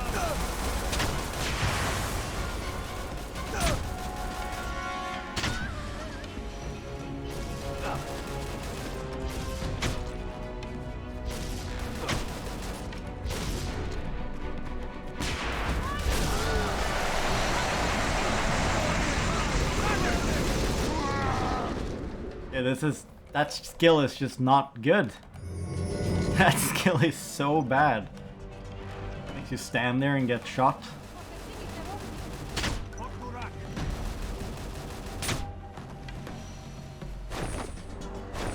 We have no extra lives.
Yeah, this is quite scary.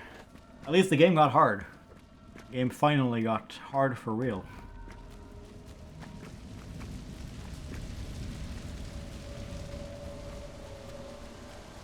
You free my people. For that, I owe you debt. I will try to live to repay. Many have seen Lungore. He is, how to say, where humans take rocks. Factory. You must make war portal. Lead warriors to factory. Factory. Got it. You speak my language better than most. I was student at human school. Before the killing, it was my passion to speak your words. Now, I only have passion for fight. I don't know. I feel like most of the Navi we've spoken to have actually spoken English a lot better than this.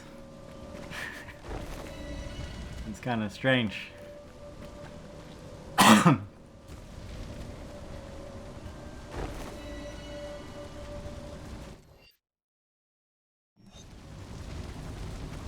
We'll do a few more. Alright. These carb guns, cellular ammunition rifle base, uses a Hydra 50 caliber weapon that uses standard explosive ammunition. The weapon also has an easily interchangeable mount, creating the ability for one weapon to be used on many weapon platforms such as aircraft, armored personnel carriers, and fixed defensive locations. The guard. Security guards take care of the day-to-day security of the RDA installations. Armed with shotguns, they are trained to handle security situations within the facility. A few more. Ferals. Feral Navi is often the lone hunter lost from the wilderness, or in rare cases, cast out of their clan. These are highly dangerous Navi that have developed wild animal-like behavior to survive in the wild. Saboteur. Navi saboteurs have been secretly trained in the art of clandestine warfare, learning how to launch hit-and-run attacks on RDA installations or convoys. They'll often attempt fast, silent kills with their deadly dual blades.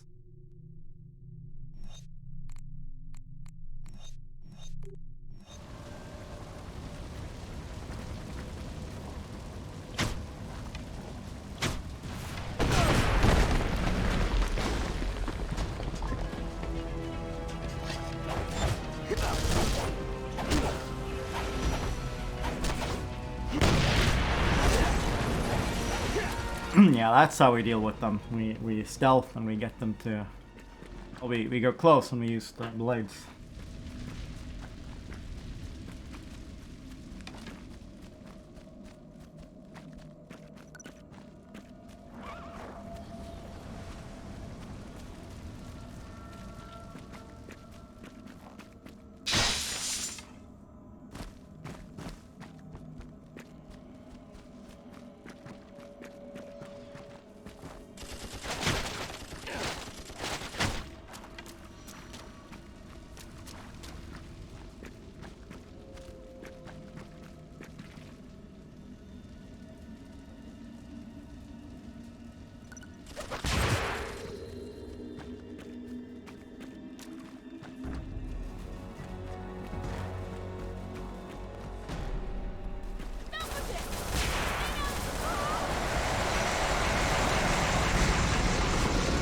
It does nothing.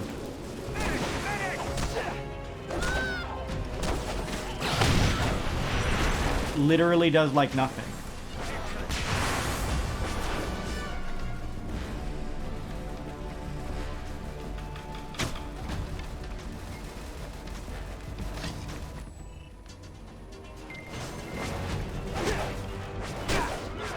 Alright, kill these before any people.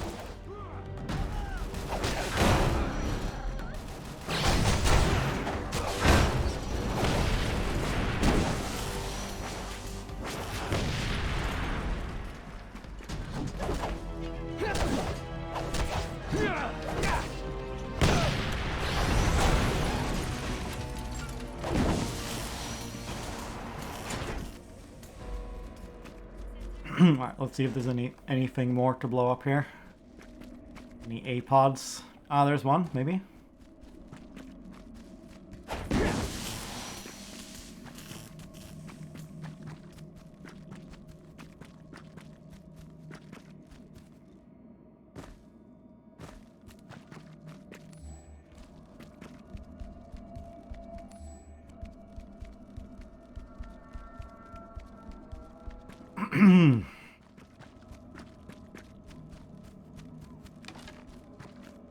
Okay, we gotta swap out that skill. This skill is like the worst. I think it's gonna be the damage boost. It's that or the Viper Wolf, I think. But yeah, I guess the damage boost is good for fighting the helicopters.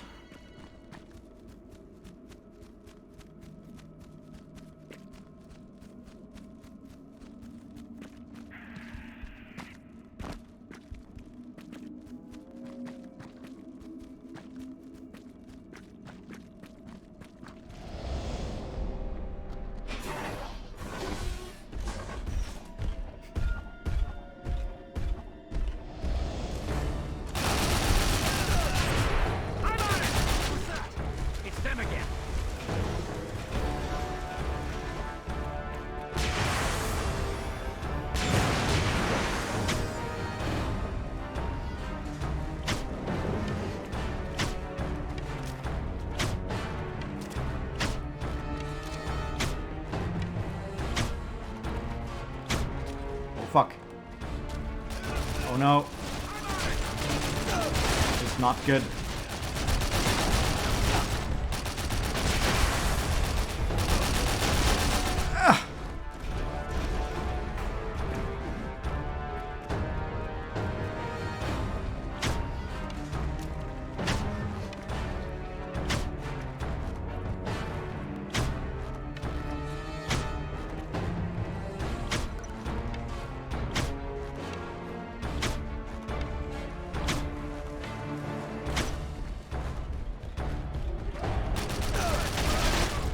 You're coming!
Alright, new armor.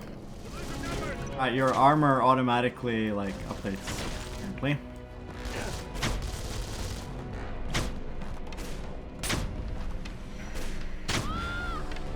Damn, how bad?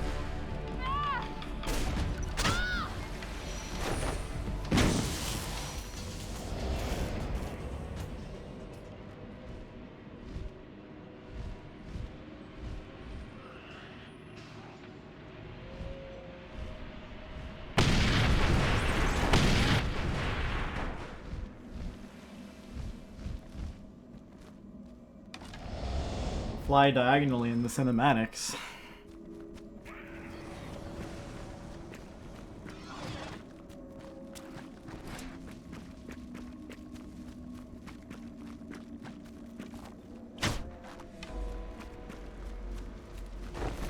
Oh, we are almost out of arrows.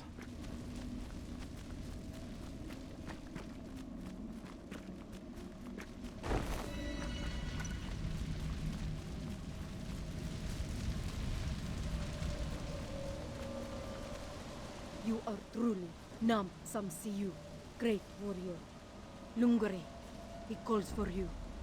The path of willows will lead you to him. This is where we part. You've honored me with your fight, Rimoka. The honor is mine, my friend. I will spread words of your deeds. Ewa Ngao.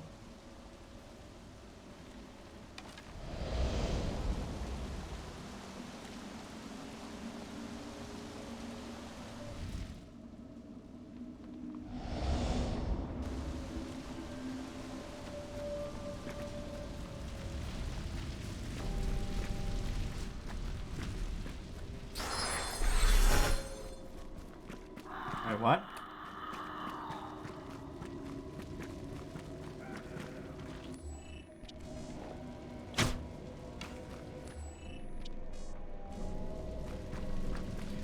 We'll read some more. Wait, armor? You can choose. And they have stats. They all have the same mobility, so we just picked the one that has the most protection. RDA. Amp suit. Ambulatory weapons platform for military and civilian operations in hostile and toxic environment. Used on Pandora for construction, field and mining security, perimeter defense at Hell's Gate. Mark 6 amplified mobility platform. 4.205 meters high, 2.83 meters wide, weighs roughly 1,700 kilos depending on options.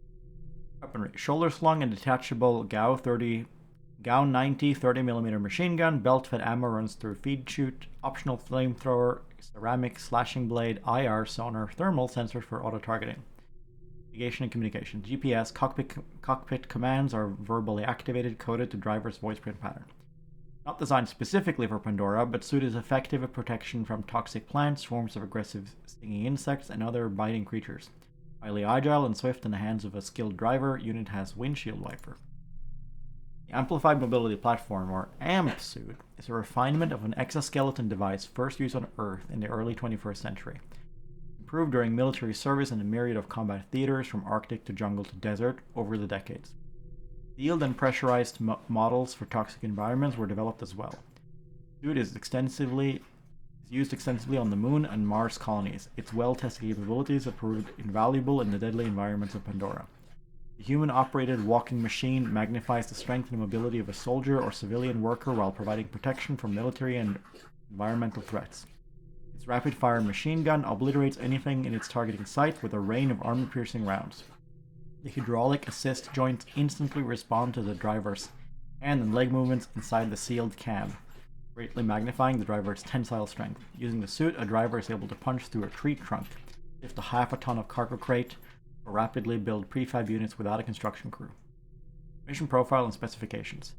The AMP suit is an agile, powerful, all-terrain ground combat unit. Firepower, it can defeat most opponents and cut a swath through difficult landscapes and strong enemy positions. The suit, which is made of lightweight composites, is effective against swarms of stinging, aggressive insects on Pandora. Closed cab and built-in breathing system, BIBS, allows RDA personnel to perform civilian and military duties in the toxic atmosphere of Pandora and other off-Earth locations. Although a driver can learn to adequately manipulate the unit in combat conditions with less than 2 months of training, it takes months longer to master the transition from a supine to an upright position. However, with the gyroscope and the driver's deft control, very few AMP suits topple. Dynamic balancing system automatically compensates for shift in the suit's center of gravity, whether standing, walking, or lifting heavy loads. The suit instantly adjusts to radical shifts in body movements and uneven terrain. It is very difficult to trip, and it would take a direct hit from a missile or a Thanator to knock one over. Forced feedback is provided for manual control of the suit's powerful hands in the form of electro-restrictive pads, which press against the underside of the driver's fingertips, which with increasing pressure in proportion to the force exerted by the suit's fingers. An experienced driver can pick up an egg without breaking it. If the driver has been injured or killed, the AMP suit has an unmanned battery-powered walk-back capability of up to 10 kilometers. The feature was designed to protect the significant capital investment made in each suit.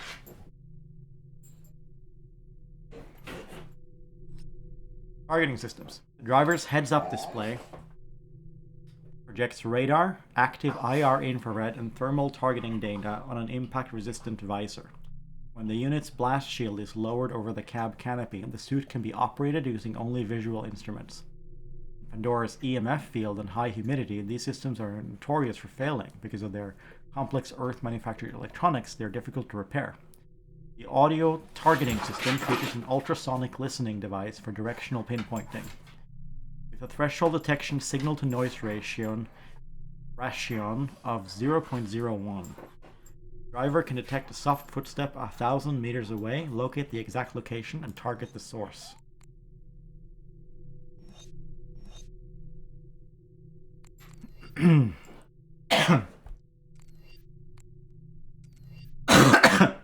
Naum armor. Navi warrior passes into adulthood once they successfully tame their Ikran. Naum armor, or great armor, is often gifted to those who face the trial without fear.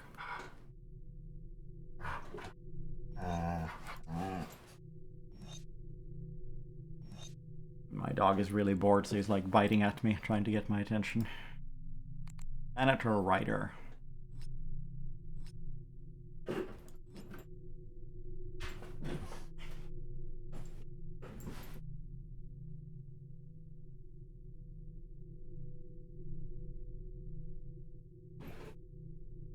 These Navi hunters have managed to link with the most fearsome land predator on Pandora, the Thanator. The Navi believe that these riders must be chosen by Awa, so rare is this skill. As such, Thanator riders are often found protecting the most sacred Navi sites. The Hunter.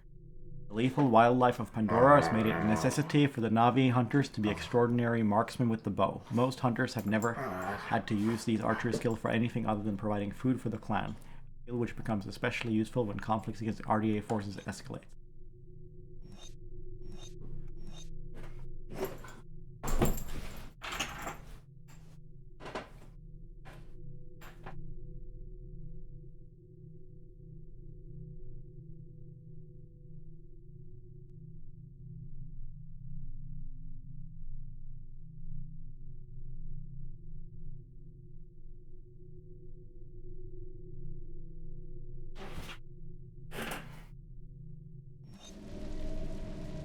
If we can continue for a bit.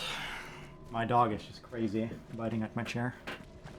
Which I have to stop. I can't just let him do it because he might eat something something that could harm him.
Alright, let's see.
Ah, well now we know.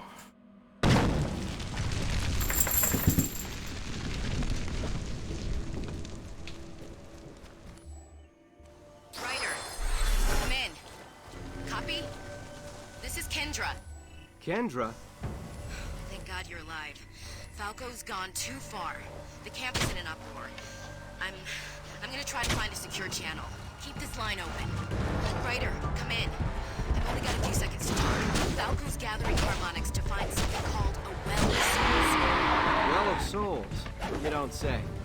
Falco's planning to use it to wipe out the Navi. I'll try to find out more. Looks like you got yourself another one. Kendra out.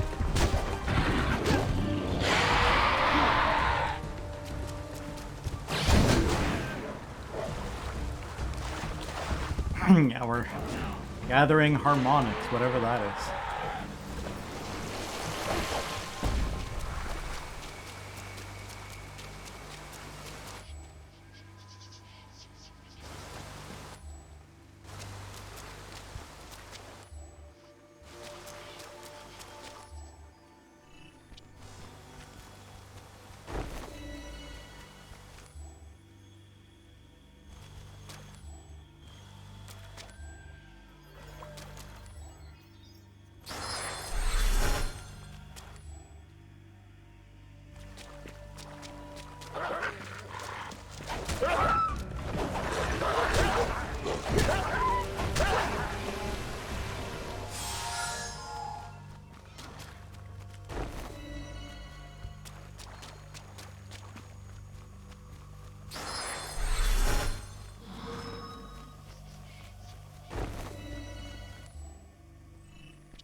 Man who is not man, and Navi who is not Navi.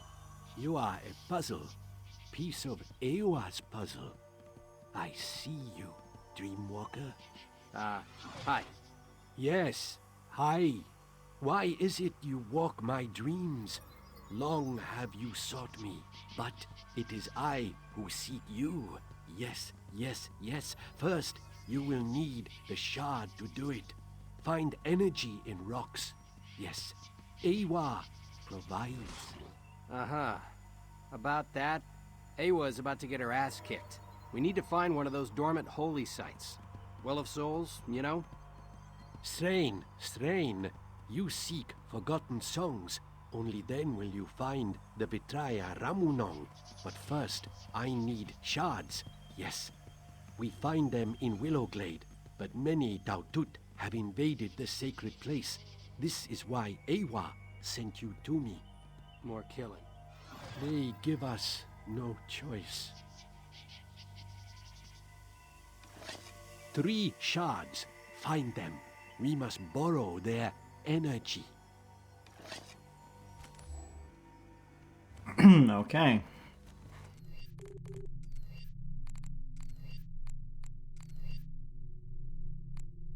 The lookout. From a hidden spot, usually high in the branches, lookouts watch for any threats to their tribe. They are very hard to detect, often remaining unseen until they release their attack. Navi lookouts are lethal with the bow, even at extreme range. Axe Warrior. The Axe Warriors are exceptional fighters and more than a match for any RDA armor. The Navi Warriors are the main fighting force. The Navi often heavily adorned with tough armor. Fighting Staff Warrior. Warriors who use the fighting staff have a natural agility which allows them to land powerful blows. Navi warriors act as the guards and protector for their clan's village, defending it from the many dangerous beasts of Pandora. Alright, we're almost done.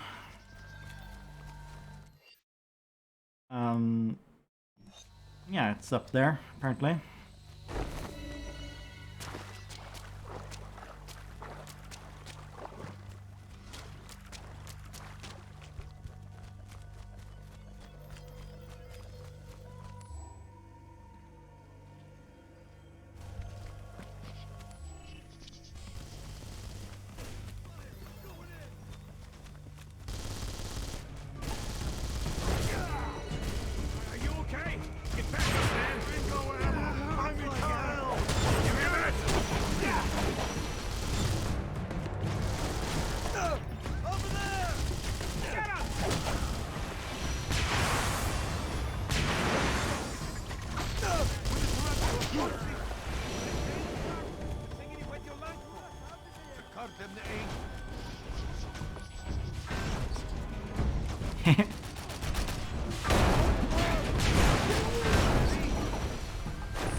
Alright. Random crystals.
Alright, we're adjusting to the difficulty increase now.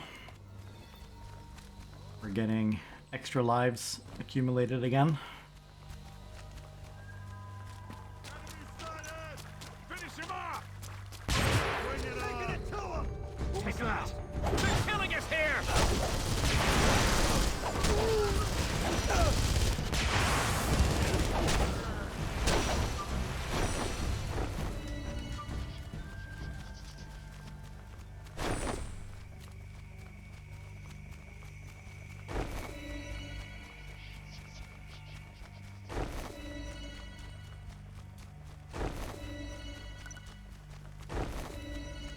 Damn, there they are! Taking it to them! I'm with you!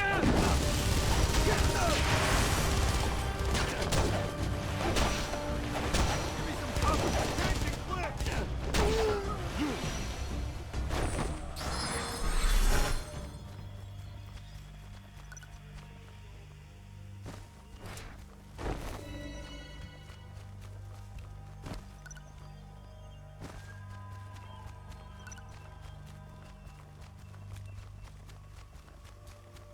Gonna be beautiful to play that 2023 game.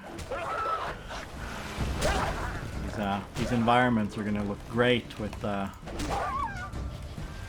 would they?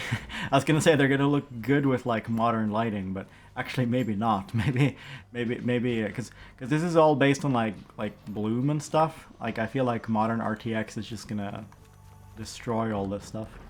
Although then again, the fact that everybody knows that Pandora is supposed to look like this, maybe means that actually it might be the opposite. This might be like the one game that like doesn't get destroyed by this modern rendering technology possibilities. I feel like back around this time, back around the 2010s, sort of heat haze distortions, film grain, bloom. These were like the effects that were used. Like it's like a baked texture, right? With like some very specific post-processing thrown on top, right? These were the effects that artists back then used to sort of paint their beautiful landscapes, right? And it resulted in like a really cool look. I suppose it just made things look a lot like this, really, right? But then that sort of faded away as different graphical technologies were the new cutting edge, you know?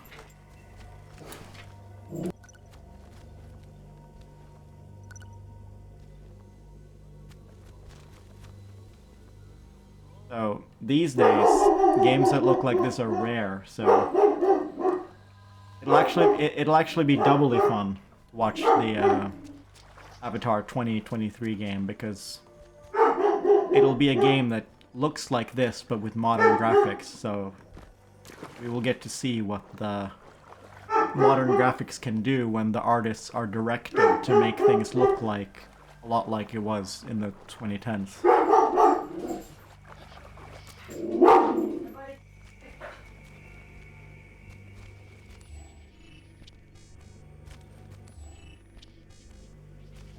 Ah, Silsan, 3 shots. You have done well, but I warn you, many songs we will need.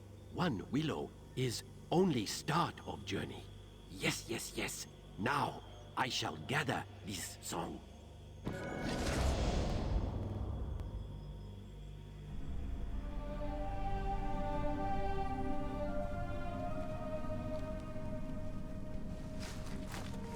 What are you doing? We must draw harmonic from tree. Shards link with tree. Help find harmonic. Harmonics help find sleeping well of souls.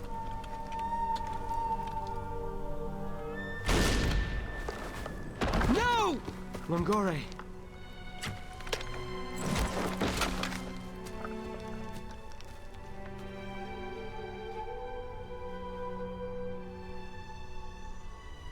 He's dead. They killed him. What are we supposed to do now? You finish. Draw harmonic. Me? You've got to be kidding. I don't know anything about harmonics. Enough talk. Draw harmonic.